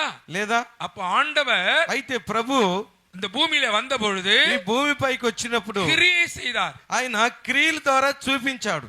ஊமையை பேச வைச்சார், ఉపమానం మూగి వారితో మాట్లాడిపించారు, செவிடனை கேட்க வைத்தார், మరి చెవిటి వారికి వినిపించేలా చేశాడు, சப்பானியை நடக்க வைத்தார், నడవలేనటువంటి వారిని నడిపించాడు. அந்த அந்த சாயலை தான் நாம் அடைந்திருக்கிறோம். మరి ఆ యొక్క స్థితిలోనే మనం కూడా ఉన్నాము. இன்றைக்கு ఈ రోజు தேசத்தை கலக்கணும்னா, మరి దేశాన్ని మనం தேசத்தை தேவனிடத்தில் கொண்டு வந்து தேச மக்களை கொண்டு ఆ வரணும்னா దేశాన్ని తల్లకింపుడు చేయాలంటే దేశాన్ని తీసుకురావాలంటే கிரிகள் அவசியம், అయితే క్రియ అనేది చాలా అవసరము. வெளிப்பாடுகள் அவசியம், మరి ప్రకటించేది అవసరము, தரிசனங்கள் அவசியம். దర్శనం అవసరము. அந்த தரிசனத்தை பெற்றாதான் ఆ దర్శనాన్ని పొందుకుంటేనే உலக மக்களை లోకస్తుల్ని தேவனிடத்தில் கொண்டு வந்து சேர்க்க మరి முடியும். అన్నిల్ని దేవుని ఎదుటికి తీసుకొని వస్తాం. இன்றைக்கு எத்தனை பேர் ఈ రోజు ఎంతమంది இந்த கிரியை பெற போறீங்க? మరి ఇలాంటి క్రియను మనం என் పొందుకోబోతున్నాం. அன்பான தாசர்களே, నా ప్రియమైనటువంటి దైవజనులారా, தேவனுடைய பிள்ளைகளே, దేవుని యొక్క బిడ్డలారా, ஆனா நீ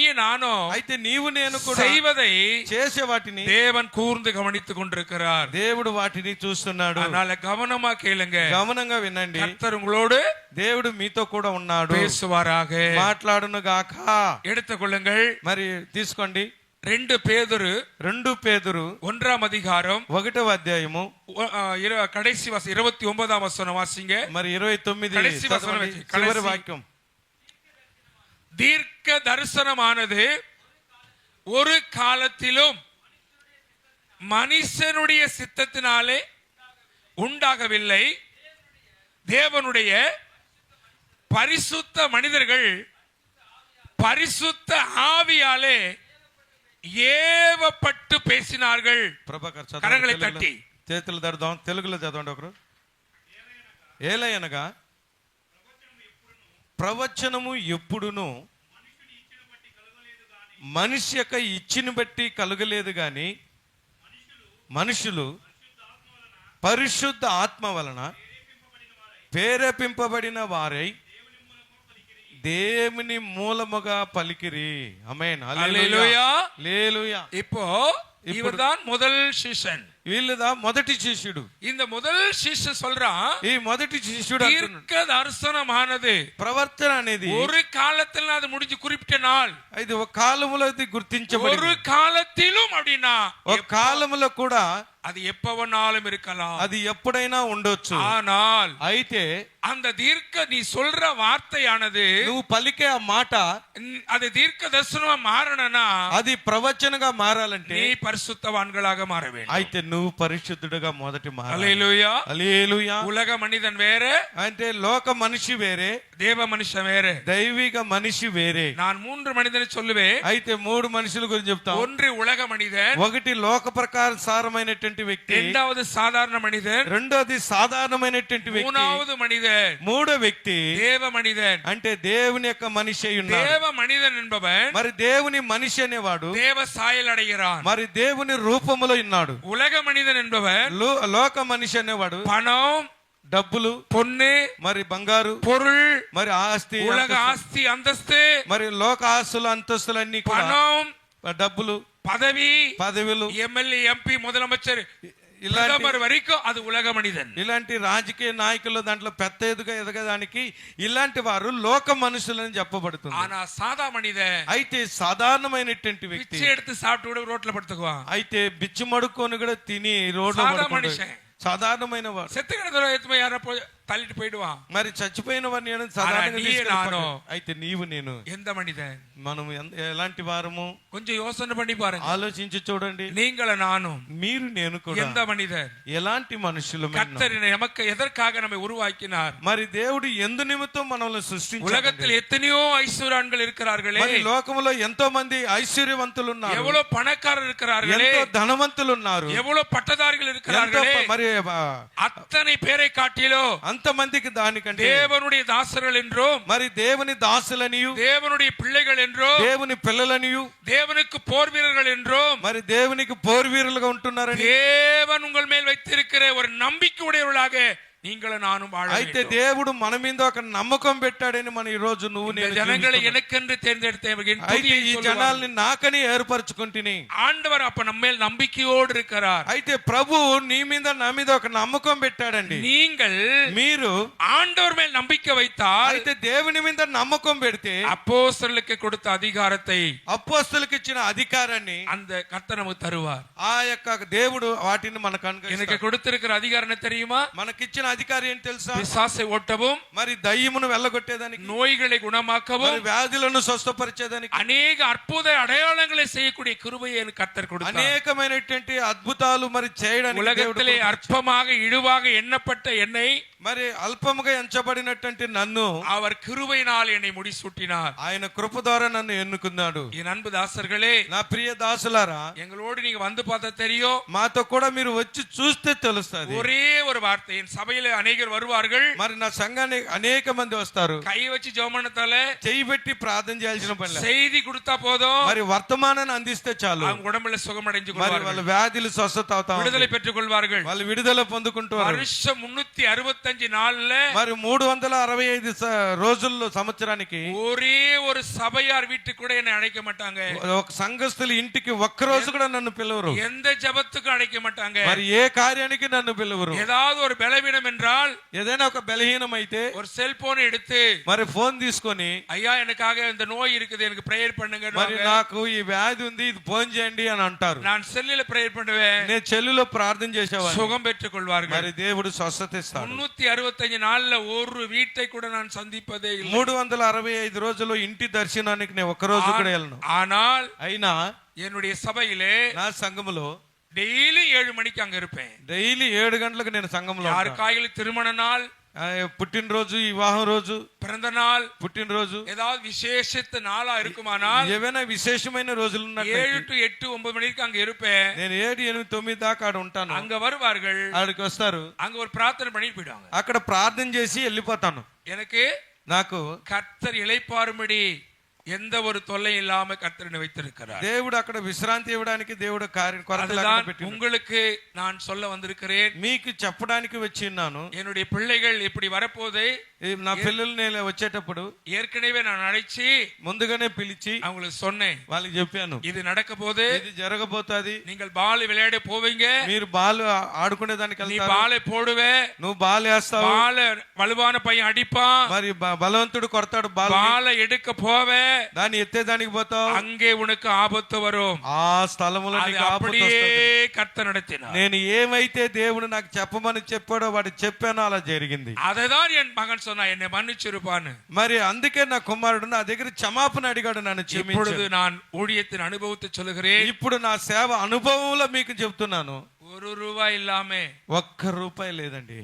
வீடு சென்னையில எங்களுக்கு வீடே இல்ல. చెన్నైలో సొంత ఇల్లు లేదు. ஏன்னா ఎందుకైతే நான் ஜெபம் பண்ணி பிசாசை ஓட்டி, பேயை ஓட்டி, நோயை போக்கி, నేను దయ్యమును వెళ్ళగొట్టి, நான் ఇంకా రోగాలు పోగొట్టి ప్రార్థన చేసి கிராமத்தில் இருந்தேன்.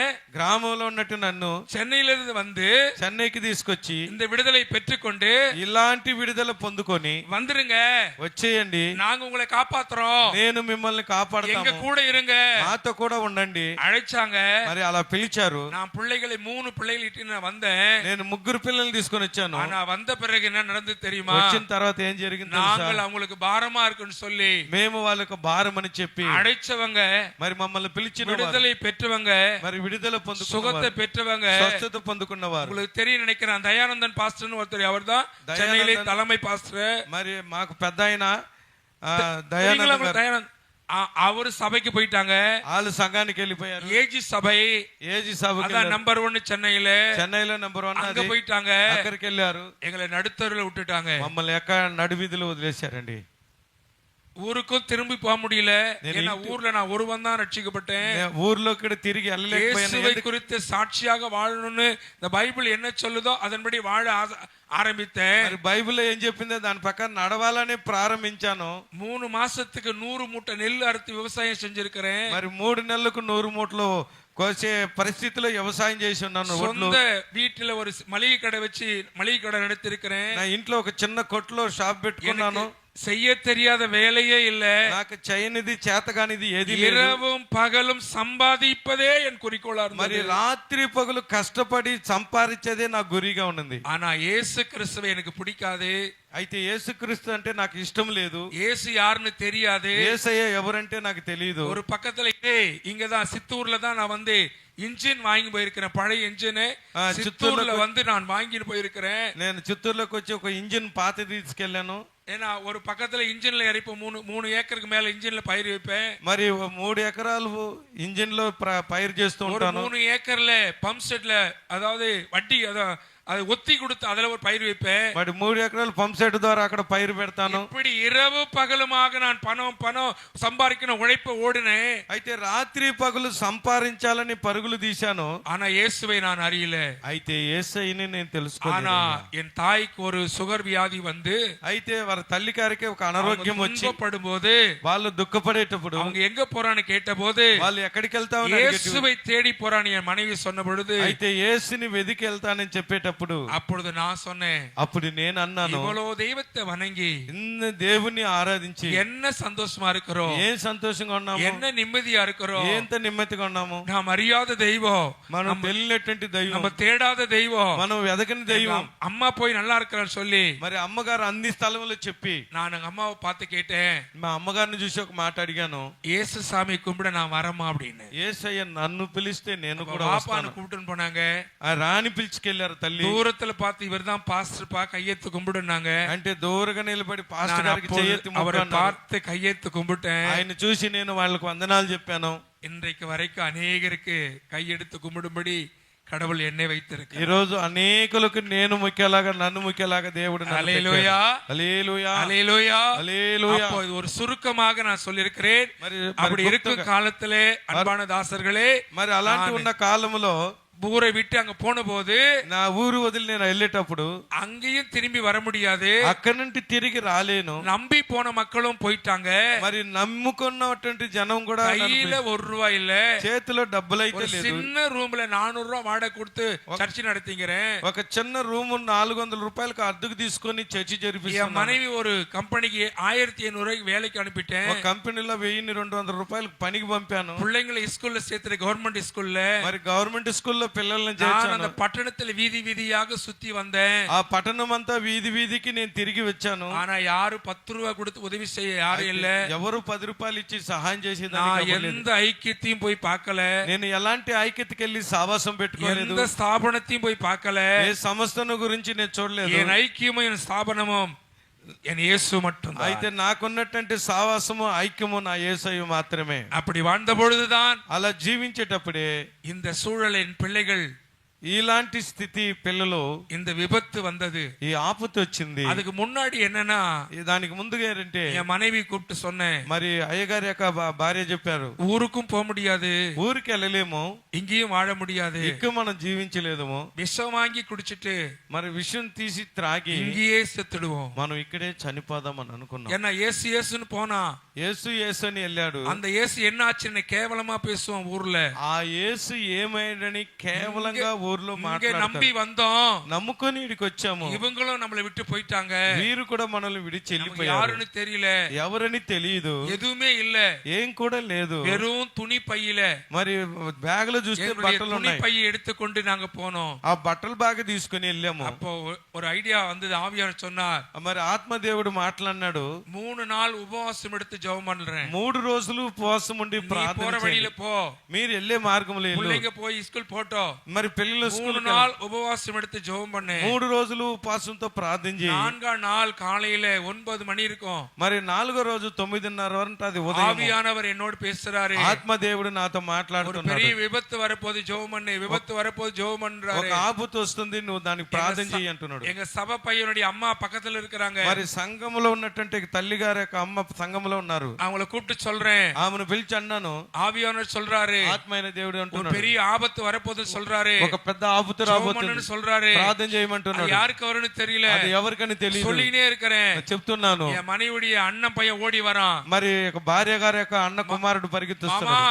మామా, அண்ணன் கரண்ட்ல மாட்டிக்கிச்சுன்னா, మరి అన్నగా కరెంట్ లో తగులుకున్నాడు. கரண்ட் எங்கடா மாட்டுச்சுன்னு, ఎక్కడ తగులుకుంది? மேல இருந்தது கரண்ட்ல மாட்டிக்கிச்சுன்னா, పైన మిద్ది మీద తగులుకున్నాడు. லிங்கி பனினோடு ஏந்து ஓடுறேன். మరి నేను ఎలాగనే ఉన్నాను అలాగనే పరిగెత్తాను. என்ன பார்த்தவங்க சொல்றாங்க, నన్ను చూసిన వాళ్ళు అన్నారు, பையன் செத்துட்டான்றாங்க.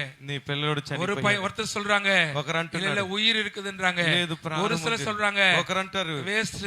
వేస్ట్ అంటున్నారు. எங்க இருக்கிறான் பையன்னு கேக்குறேன். ఆ కుమారుడు ఎక్కడున్నాడని అడుగుతున్నా. ஆனா ஒருத்தர் சொன்னாரு, ఒకరు అన్నారు, KMC ஹாஸ்பிட்டலுக்கு அனுப்பிச்சிருக்கிறோம், కేఎంసీ ఆసుపత్రికి పంపించాము. அதனால குரம்பேட்ல ஜிஹெச் அனுப்பிச்சிருக்கிறோம். మరి జిహెచ్ లో పెట్టాము. அப்போ நாங்க ஜிஹெச் ஒருத்தர் அப்படியே ஆட்டோ கொண்டு நிக்க வச்சு ఆటోని నిలబెట్టి என்ன ஏத்தின்னு போய் మరి నన్ను తీసుకెళ్ళి ஹாஸ்பிடல்ல விட்டாரு. హాస్పిటల్ లో పెట్టారు. அப்பதான் பார்த்து பையன் சொன்னா மன்னிச்சிருன்னு. అప్పుడు పిల్లోడు చూసి అన్నాడు, నన్ను క్షమించున్నాను. கர்த்தர் மன்னிப்பாரா? అయితే దేవుడు క్షమిస్తాడు. அன்பான சகோதரர்களே, ప్రియ సహోదరులారా, தேவதாசர்களே, దేవుని యొక్క பிள்ளையை దాసులారా, வளர்க்கிறவர்களே, మరి పిల్లల్ని எப்போதும் పెంచేవారు கர்த்தருக்கு முன்பதாக நீங்கள் பயப்படுற பிள்ளையாக வளருங்க. అంటే దేవుని ఎదుట భయపడే పిల్లలుగా మీరు పెంచండి. அந்த மரணத்துல சொல்றேன், నేను అంటున్నాను, கர்த்தர் உன்னை மன்னிப்பாரா? దేవుడు నిన్ను క్షమిస్తాడా? நான் அப்பா, నేను తండ్రిని, நான் மன்னிப்பேன். నేను క్షమిస్తాను. கர்த்தர் மன்னிப்பாரா உன்னை? దేవుడు నిన్ను క్షమిస్తాడు. நடக்க போறது அப்படியே மூலியமா சொன்னாரு. అంటే ఏమైతే జరగబోతుందో దేవుడు ముందుగానే ఆ కార్యం నాకు చెప్పాడు. பண்ணிட்டியப்பா, క్షమించునా? எங்கடா பணம் இருக்குது, நான் உங்களை எங்க காப்பாத்த போறேன்? నేను నా దగ్గర డబ్బులు ఏడున్నాయి, నేను ఏడ నిన్ను కాపాడబోతాను. எந்த கம்பெனில வேலை செய்யறேன், నేను ఏ కంపెనీలో జాబ్ எந்த చేస్తున్నా, சொத்து பத்து இருக்குது, நான் வித்து உன்னை பாதுகாக்க போறேன். ఏ సొత్తు ఉంది దాన్ని అమ్ముకొని నిన్ను కాపాడబోతాను. உட்கார ஒரு வீடு இல்ல,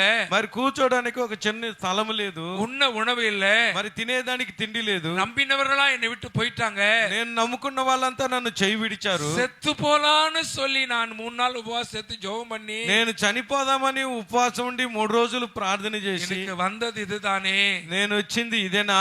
மனவேதனையோடு మన వేదనతో కూడా இந்த பிள்ளையை நான் வைத்திருக்கும் போது నా పిల్లోని నేను హెచ్చరిక చేసినా కూడా, சர்ச்சுக்கு பக்கத்துல இருக்கிறவங்க ஒரு தம்பி ஓடி வந்து మరి చర్చి పక్కన ఒక తమ్ముడు పరుగులు ஒரு తీసుకొచ్చి 1000 ரூபாய் கொடுத்து ఒక 1000 రూపాయలు సహాయం చేసి, தம்பியை கேஎம்சி ஹாஸ்பிட்டல் ఆ కేఎంసీ ఆసుపత్రికి நீங்க எடுத்துன்னு போய் சேருங்க ஐயா అక్కడ తీసుకెళ్లి చేర్చండి அப்படின்னு சொன்னாங்க. అలా చెప్పారు. அங்க இன்னொருத்தர் பக்கத்துல இருக்கிறவங்க ఇంకొకరు పక్కన ఉన్న వారు చెప్పారు, ஒரு ஆட்டோ கொடுத்து ఆటో ఇచ్చి இவன் ஆட்டோல ஏத்தி போய் கேஎம்சி ஹாஸ்பிட்டல்ல சேருங்க. ఆటోలు తీసుకెళ్లి ఆసుపత్రి దగ్గర చేర్చండి. அப்ப நானும் இவனும் போறோம். అప్పుడు నేను ఈయన ఇద్దరు వెళ్తున్నాం. அவனை பாத்தீங்கன்னா ఆయన్ని చూస్తే மரவள்ளி கிழங்கு அவிச்சா எப்படி வெடிச்சிருக்குமோ, ఆ గడ్డ గంచగడ్డ ఉడకేసిన తర్వాత அவன் கால்கள் வெடிச்சு, ఆ కాలంతా అట పగిలి, காதுல புகை, మరి చెవులో పొగ, மூக்குல புகை, ముక్కులో పొగ, கண்ணெல்லாம் நிலை கண்ண நின்னு, మరి కళ్ళంతా కలర్ మార్చి, புள்ளை அவ்வளவு துன்பத்தில் இருக்கிற, ஆனா வாயை திறந்து வலிக்குதுன்னு சொன்னதில்ல. మరి అంత కష్టంలో ఉన్నా కూడా నోరు చేర్చి నొప్పి అని அப்படியே చెప్పలేదు. ஹாஸ்பிட்டல் கொண்டு போய் சேர்த்த போது అలా తీసుకెళ్లి ఆసుపత్రిలో 12 நாள் வைத்திருந்தோம். 12 రోజులు మా ఆసుపత్రిలో டாக்டர் పెట్టాం. சொன்னாங்க, డాక్టర్ గారు అన్నారు, 34% అంటే 34% బర్న్ అయింది. ஏற்பட்டது நடுமுதல, మరి వీపున எரிஞ்சது கால் முழுவதும். అది కాలిన స్థలము కాలంతా కూడా. அவங்க சொன்னாங்க, వాళ్ళు అన్నారండి, இவன் பிழைக்க மாட்டானு, వీడు బతకడు. ஆனா இவன் ஏற்கனவே மரிச்சது எனக்கு தெரியாது. అయితే ముందుగానే చనిపోయిన విషయం ஏற்கனவே இவன் போய் பிரேயர் பண்ணி அவன் உயிர் வந்தது எங்களுக்கு தெரியாது. ముందుగానే వెళ్ళి మరి తమ అన్నగారు ప్రార్థన చేసి తెలియదు. ஒரே ஒரு வசனத்தை வைத்திருந்தேன், ఒక్క వాక్యాన్ని పెట్టున్నాను. 4 நாள் மரித்து போய் அடக்கம் பண்ணப்பட்ட லாசருவை, మరి 4 రోజులు చనిపోయి పాతి పెట్టిన లాజరుని, கல்லை திறந்து வெளியே வா என்று உயிர் கொடுத்த ஆண்டவரை, మరి రాయిని తీసుకొని బయటికి రమ్మనిచ్చినటువంటి ప్రభుని, என் பிள்ளையே ஆண்டவர் உயிரோடு எழுப்புவார், నా కుమారుని దేవుడు సజీవత లేపుతాడు. நம்பிக்கையோடு నమ్మకంతో கையெழுத்து போட்டேன். మరి సంతకం పెట్టాను. அங்க பாத்தீங்கன்னா ஒரு டாக்டர்கள் தவறு செய்தார்கள். అయితే ఒక చూస్తే డాక్టర్ గారు ఒక తప్పు చేశారు. இந்த காலிலே ஒரு திரவியம் போல போடுறாங்க, వేశారు. பாத்ரூம்லாம் போக முடியாது, బాత్రూమ్ కి వెళ్ళారు. அதனால இன்ட்ரோல் டியூப் போடுறதுக்காக பெரியவங்களுக்கு போற டியூபை சின்ன பிள்ளைக்கு போட்டாங்க. మరి పెద్దోళ్ళకి వేసి ట్యూబ్ యూరిన్ పోయేదానికి పెద్ద, அந்த இன்ட்ரோல் வெளியே வரல. మరి ఆ ఇంట్రోల్ బయటకు రాకుండా 11 மணி வரைக்கும் வயிறு கனத்துச்சு.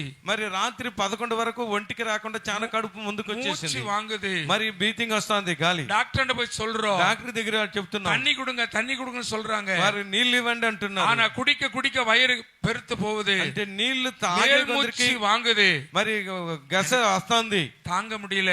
మరి సహించలేక செத்திருந்தா நலமா இருக்குமே ஆண்டவரே, ప్రభు నేను అన్నాను చనిపోయితే బాగుండని. இந்த பிள்ளை படுற வேதனை என்னால பார்க்க முடியல. మరి ఈ కుమారుడు పడే పాడు నేను చూడలేకపోతున్నాను. அப்புறம் டாக்டர் அநேகர் வந்து பாக்குறாங்க. అయితే డాక్టర్ వచ్చి చూస్తున్నారు. அந்த டியூப் எடுக்க முயற்சி எடுக்கறாங்க. ఆ ట్యూబ్ తీయడానికి ప్రయత్నం చేస్తున్నారు. டியூப் வெளியே வரல, ట్యూబ్ బయటకు రాలేదు, ఇంట్రోల్ வெளியே வரல, ఇంట్రోల్ బయటకు రాలా. ஊசி எடுத்து நடு வயித்துல குத்துறாங்க. మరి సూది తీసుకొని కడుపులో பிள்ளை పొడుస్తున్నారు, சித்திரவதைப்படுத்துறாங்க. చిత్రవది చేస్తున్నారు என்னால ఆసుపత్రిలో. பார்க்க முடியல. ఆ కార్యాన్ని என் చూడలేకపోయాను. மனைவி கூப்பிட்டேன், என் மனைவி உள்ள இருக்க பயப்படுறாங்க, எல்லாம் భార్యను పిలిచాను, లోపల ఉండేదానికి செத்துக்குனே இருக்கிறாங்க, చచ్చిపోతున్నారు. நான் சொன்னேன் ஒரு 5 நிமிஷம் வா, ఒక 5 నిమిషాలు பிள்ளையோடு கூட இரு, మరి పిల్లడితో కూడా ఉండు, என் சத்தத்தை தேவன் கேட்பார், నా స్వరాన్ని దేవుడు వింటాడు, நான் போய் தேவனிடத்துல சொல்ல போறேன், నేను వెళ్ళి దేవునితో చెప్పబోతాను. மனசை தேத்திக்கோ, మరి మనసును கர்த்தர் ఆదరపరచు. ரெட்ட பிள்ளைகளை கொடுத்தார், మరి పుట్టినటువంటి బిడ్డని తిరిగి இந்த ఇచ్చాడు. 2 பிள்ளைகளை நாம் பெற்று வளர்த்து இன்னைக்கு 15-16 வயசு வரைக்கும் காப்பாத்திட்டோம். ఈ ఇద్దరు పిల్లల్ని కని పెంచి పెద్దగా చేసి ఇన్ని సంవత్సరాలు కాపాడాము. ஆனால் అయితే அந்த பெரிய லைன் பட்டு அந்த லைன்லயும் உயிரோடு வந்த பிள்ளையே మరి ఆ శాఖలో నుండి చనిపోయి తిరిగి లేచిన ఆ బిడ్డను కూడా இந்த டாக்டர்கள் கெடுத்துட்டான். మరి డాక్టర్ కూడా ఇలా చేస్తున్నాడు. அதனால కాబట్టి இவன் படுற வேதனை என்னால தாங்க முடியல, వీడు పడే బాధను நான் సహించబోతున్నాను. ஆண்டவரிடத்தில் ஒப்பு கொடுக்க போறேன். అయితే అతనిని దేవుడికి నేను సమర్పించబోతున్నాను. நான் ஒப்பு கொடுத்தால் கர்த்தர் எடுத்துருவாரு. అయితే నేను దేవునికి కార్యం గురించి చెప్తే దేవుడు తీసుకుంటాడు. என்னை సహిக்க முடியல சொல்லி నేను సహించలేదు மனைவி பிடிச்சு சொன்னேன், నేను భార్యతో చెప్పాను, மனசை தேத்திக்கோ, నీ ఆదర చేసుకో. ఒకటి நான் தேவனிடத்தில் சொல்ல போறேன், నేను దేవుని దగ్గర చెప్పబోతే என் ஜெபத்தை கேட்டு அந்த டிபி வெளியே வரணும், మరి మన మాటిని ఆ ట్యూబ్ బయటకు రావాలి, இல்லையா లేదా என் பிள்ளை எடுத்துக்க, నా நான் மனதார ஒப்பு கொடுக்கிற ஆண்டவர் சொல்லி ప్రభు దగ్గర నా బిడ్డను என் மனைவி சொல்லிட்டு வந்து வெளியே வந்து ஒரு பக்கத்துல முட்டி போட்டு ఆయన భార్యకు చెప్పి ఒక పక్క కూర్చొని మోకరించుకొని நான் ஜெபம் பண்றேன், నేను ప్రార్థిస్తున్నా. ஜெபம் பண்ணது எனக்கு தெரியும், మరి ప్రార్థన చేసి నాకు తెలుసు, அதுக்கப்புறம் எனக்கு என்ன நடந்தது தெரியாது, దాని తర్వాత ఏం జరిగిందని తెలియదు. நான் கீழே விழுந்து கிடக்கிறேன், కింద పడి ఉన్నాను. என் மனைவி உள்ள இருந்து ஓடி வந்து మరి ఇంటి లోపల ఇంటి బయటకు వచ్చి என்னை தட்டி నన్ను తట్టి என்னை எழுப்பி లేపి பிள்ளையை கர்த்தர் கொடுத்துட்டாரு, దేవుడు పిల్లోని మనకి తిరిగి ఇచ్చాడని, டிபி வெளியே வந்துருச்சு, టీపు బయటకు వచ్చింది, கர்த்தர் பிள்ளை உயிரோடு கொடுத்துட்டாரு, దేవుడు పిల్లోని ప్రాణంతో ఇచ్చాడని அன்னைக்கு சொன்னேன். ఆ రోజు இனி చెప్పాను. அவனை யாராலையும் அசைக்க முடியாது, ఇంకా వాడిని ఎవరు ఏమి చేయలేరు, யாராலையும் அசைக்க முடியாது, ఎవరు ఏమి చేయలేరు. கர்த்தர் என் பிள்ளை கொடுத்துட்டாரு, దేవుడు పిల్లోని తిరిగి ఇచ్చాడు. 12 நாள். అనేకులకు என் அன்பு தாசர்களே, నా ప్రియ దైవదాసులారా, ஏன் சொன்ன இதெல்லாம் ஏன் சொல்ல வந்தனா, నేను ఎందుకు చెప్పడానికి వచ్చానంటే அப்போஸ்தலனாகிய பேதுரு சொல்றான், అపొస్తలుడు పేతురు ஒரு కాలத்திலும் தீர்க்க தரிசனமானது మరి ఒక కాలంలో ప్రవర్తన అనేది பரிசுத்த மனிதர்களாலே, మరి పరిశుద్ధమైనటువంటి பரிசுத்த మనుషులతో, ஆவியினாலே, పరిశుద్ధ ఆత్మ ద్వారా நீங்கள் பேசுகிற வார்த்தை ఇక్కడ మాట్లాడే మాటలు தீர்க்க தரிசனமாக மாறும். అది ప్రవర్తన కలిగిన మాటలై ఉన్నది. அதுதான் இது, అది బైబిల్లో அதுதான் இது. అదేనండి, கர்த்தர் கொடுத்தார், దేవుడిచ్చాడు. அது மட்டுமல்ல, అది మాత్రం కాదు, ஒரே ஒரு ரூபாய் இல்லாம ₹1 లేని స్థితిలో என் பிள்ளைகளை 2 பேரை இன்ஜினியர் படிக்க கர்த்தர் கிருபை தந்தார். అయితే నా పిల్లల్ని படிக்க வைக்க முடியும், ఇంజనీరింగ్ படிக்க வைக்க முடியுமா? అది చదివించడానికి అవుతుందా? సాధ్యమా? அதுலயே அண்ணா யூனிவர்சிட்டியில అది అన్నా ఇన్స్టిట్యూట్ లో எல்லாமே விசுவாசம் தான், అన్ని విశ్వాసం, எல்லாமே நம்பிக்கை தான். అన్ని కూడా నమ్మకంతోనే. உம்மை உறுதியாய் பற்றிக்கொள்ள மனதுடையவன் உம்மையே நம்பி இருக்கிறபடினால் பூரண சமாதானத்துவல் காத்துக்கொள்ள சொல்லி ஏசாயா 26ஆம் அதிகாரம் 3ஆம் வசனம் சொல்லுகிறது இல்லையா? యేసయ్య 26 3వ వాక్యం అంటున్నది. அன்பான சகோதரர்களே, ప్రియమైనటువంటి உறுதியாய் பற்றிக்கொள்ள மனதுடையவன் మరి నమ్మకంగా పట్టుకున్నటువంటి உம்மையே நம்பி இருக்கிறபடினால் నిన్నే నమ్మకించినా அவனுக்கு பூரண சமாதானம். వానికి நான் పూర్ణమైనటువంటి இன்னும் సమాధానం. செய்திக்கே போல, ఇంకా నేను వర్తమానానికి ஆனா వెళ్ళలేదు. அரை மணி நேரம் ஓடிச்சு, అర్ధగంట సేపు இன்னும் పోయింది. இருக்கிறது எனக்கு அரை மணி நேரம் தான். ఇంకా అర్ధగంట அதனால సేపు சுருக்கமாக అయితే நான் தேவ செய்தி உங்களுக்கு నేను త్వరగా கொடுக்கிறேன். దేవుని அதனால వాక్యాన్ని- ஏன்னா விசுவாசம், விசுவாசம். விசுவாசித்தால் தேவனுடைய மகிமையை காண்பாய். విశ్వాసించినట్లయితే దేవుని మహిమను చూస్తావు. பக்கத்துல இருக்கிற கரங்களை பிடிச்சு சொல்லுங்க, நீ అందుకే. விசுவாசித்தால் నువ్వు విశ్వాసించినట్లయితే தேவனுடைய மகிமையை దేవుని యొక్క మహిమను அதை நான் கண்டிருக்கிறேன். నేను చూసినాను. அன்பு தெய்வதாசர்களே, ప్రియ దేవుని దాసులారా, அப்படியே நாங்கள் எங்கள் செத்து போன ஒரு வாழ்க்கை, మరి చనిపోయినటువంటి జీవితం, ஒரு செத்து போன ஒரு குடும்பம், చనిపోయినటువంటి ஒரு செத்து కుటుంబం, போன ஒரு பிள்ளை, మరి చనిపోయినటువంటి இவ்வளவுதான் இவன் కథ முடிஞ்சு సినిమా ఓడిடுவான்னு சொன்னாங்க. ఇంకే నా అంతము ముగించిందని అనుకున్నాను. அப்படி யாரும் சொல்றாங்களா? అలా ఎవరైనా ఉన్నారా? சொல்றவங்கள பார்த்து நன்றி சொல்லுங்க. అలా చెప్పే వాళ్ళు చూసి కొరకు இழுவ பேசுறாங்களா? అలా మాట్లాడాలంటే ஒண்ணுமில்லாத பாஸ்டர் சொல்றாங்களா? ఏమి లేదు ఫాస్ట్ అంటున్నారా? கர்த்தர் உன்னை கொண்டுதான் இந்த உலகத்தை அசைக்க போறார். దేవుడు నీ ద్వారా లోకాన్ని హల్లెలూయా. హల్లెలూయా. என் அன்பு தாசர்களே, ప్రియ దాసులారా, ₹1 இல்லாம ₹1 లేకుండా கர்த்தர் என் பிள்ளைகளை இன்ஜினியர் படிக்க வச்சிருக்கிறார். మరి அது ఇంజనీరింగ్ எப்படி చదవడానికి దేవుడు కృపనిచ్చాడు. கர்த்தர் சித்தமான இன்னொரு காலங்களில் நான் உங்களுக்கு சொல்லி தரேன். మరి దేవుని చిత్తమైతే రాబోయే కాలంలో నేర్పుతాను. தேவ செய்திக்கு நேராக போலாம். దేవుని వాక్యానికి వెళ్దాం. எடுத்துக்கொள்ளுங்கள். తీసుకోండి. ஏவப்பட்டு பேசுறதுதான் మరి పేరేపించి మాట్లాడేది అది ప్రవచన. சொல்லுது, ஏவப்பட்டு. அப்ப யாரெல்லாம் கர்த்தர் ஏவப்பட்டு பேசினார், யாரெல்லாம் கர்த்தர் ஏவினார், அப்போ அவர்களை ఏవి பேசுவது ఉన్మయానాల్ మరి ఎవరి ద్వారా మాట్లాడడానికి దేవుడు ప్రేరేపించిందో మాట్లాడేది యథార్థమైతే, ஆனால் உங்களை கொண்டும் అయితే మీ ద్వారా కూడా ஏவப்பட்டு మరి பேச ప్రేరేపించి நல்லவராய் இருக்கிறார். ఆయన శక్తి కలిగిన హల్లెలూయా சொல்லுங்க. హల్లెలూయా. எடுத்துக்கொள்ளுங்க அப்போஸ்தலர் 8ஆம் அதிகாரத்திலே, అపోస్తల కార్యము 8వ అధ్యాయము, எடுத்துக்கொள்ளுங்க அப்போஸ்தலர் 8ஆம் அதிகாரத்திலே நீங்க பார்க்கும் பொழுது, మరి 8వ అధ్యాయం చూసేటప్పుడు அங்க பார்க்கிறோம், అక్కడ చూస్తున్నాం. வாசிங்க, చదువుదాం. 8:29 వచనத்தை வாசிங்க. 8:29 చదవండి. யார் சொல்றது இது? யார் சொல்றது இது? ఇది ఎవరు చెప్పారు?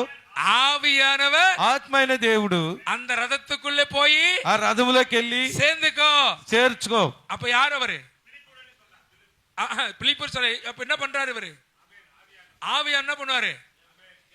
யாராண்ட? பிலிப்பாண்ட. அப்ப உங்களாண்ட ஏவ மாட்டாரா? అంతే. పేరు మీతో కూడా ప్రేరేపించడా? ఆమేన్. இந்த தெருவுக்கு போ, నువ్వు వీధికెళ్ళు, இந்த வீதிக்கு போ, ఆ వీధికెళ్ళు, மக்களை சந்தி, ఆ పక్కన సందు, இவரோடு பேசு, వారితో మాట్లాడు. செய்வாரா செய்ய மாட்டாரா? చేస్తారా? அதே தான் இவரை ஆண்டவர் எங்களுக்கு ஏவினார். అతన్ని కూడా ప్రేరేపించాడు మాకు. இன்னைக்கு நான் இங்க வந்ததுக்கு காரணம் என்ன ఇక్కడ தெரியுமா? రావడానికి కారణం ఏం తెలుసా? ஏன் புள்ள ఆయన కుమారుడు சரணாசுரன் போயிருக்கிறான். మరి చెప్పి వెళ్ళాడు. இவர் அங்க வந்திருக்கிறாரு. ఈయన వచ్చాడు. என் பிள்ளைய போது கேக்குறாரு, మరి ఆయన అడుగుతున్నాడు, நீங்க பாஸ்டரா? మీరు పాస్టరా అని எங்க అడుగుతున్నాడు. மகன் சொன்னா, అంటున్నాడు, எங்க அப்பா தான் பாஸ்டர், మా నాన్న పాస్టర్, நான் இல்ல.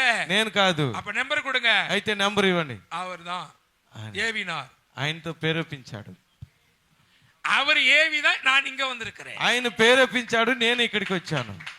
நான் சொல்றது உங்களுக்கு புரியுதா? అర్థమవుతోందా? புரியுதா? అర్థమవుతోందండి. அவரே சென்னைக்கு வந்தார். போந்தூர் ஒரு பகுதி, அதாவது மேல்மருத்தூர் பக்கத்துல போந்தூர். మేల్మరతూరు పక్కన ఉన్నటువంటి గ్రామం. நாங்க குரம்பேட்டை. నేను అక్కడ ఉన్నాను. ஆனா அவர் இங்க வந்திருக்கிறார். ఆయన ఇక్కడికి వచ్చాడు. ஏமாக அங்க போயிருக்கிறார். ఆయన అక్కడికి இவர் கேக்குறார், நீங்க பாஸ்டரா? నువ్వు పాస్టర్ అని అడుగుతున్నాడు. இல்ல இல்ல, அப்பா பாஸ்டர். మరి తండ్రి గారు పాస్టర్. நம்பர் கொடுங்க. అయితే నెంబర్ ఇవ్వండి. போன் பண்ணாரு. ఫోన్ చేశారు. இவர் சபைக்கு வர வச்சாரு. మరి సంఘానికి அங்க போனேன். అక్కడికి వెళ్ళాను. அவர் கண்ணால பார்த்திருக்கிறார். ఆయన కంటి ద్వారా చూశాడు அநேக அற்புதங்களை. అనేకమైనటువంటి హల్లెలూయా. హల్లెలూయా. வெறும் கைதான், வெறும் கைதான். మరి చెయ్యి మాత్రమే. అద్భుతంగా ఇవర్ పాత్ర ఆయన చూశాడు. நான் சொல்லத்தாலே నేను చెప్పాల్సిన పని கேளுங்க. ఈయనకే తెలుసు.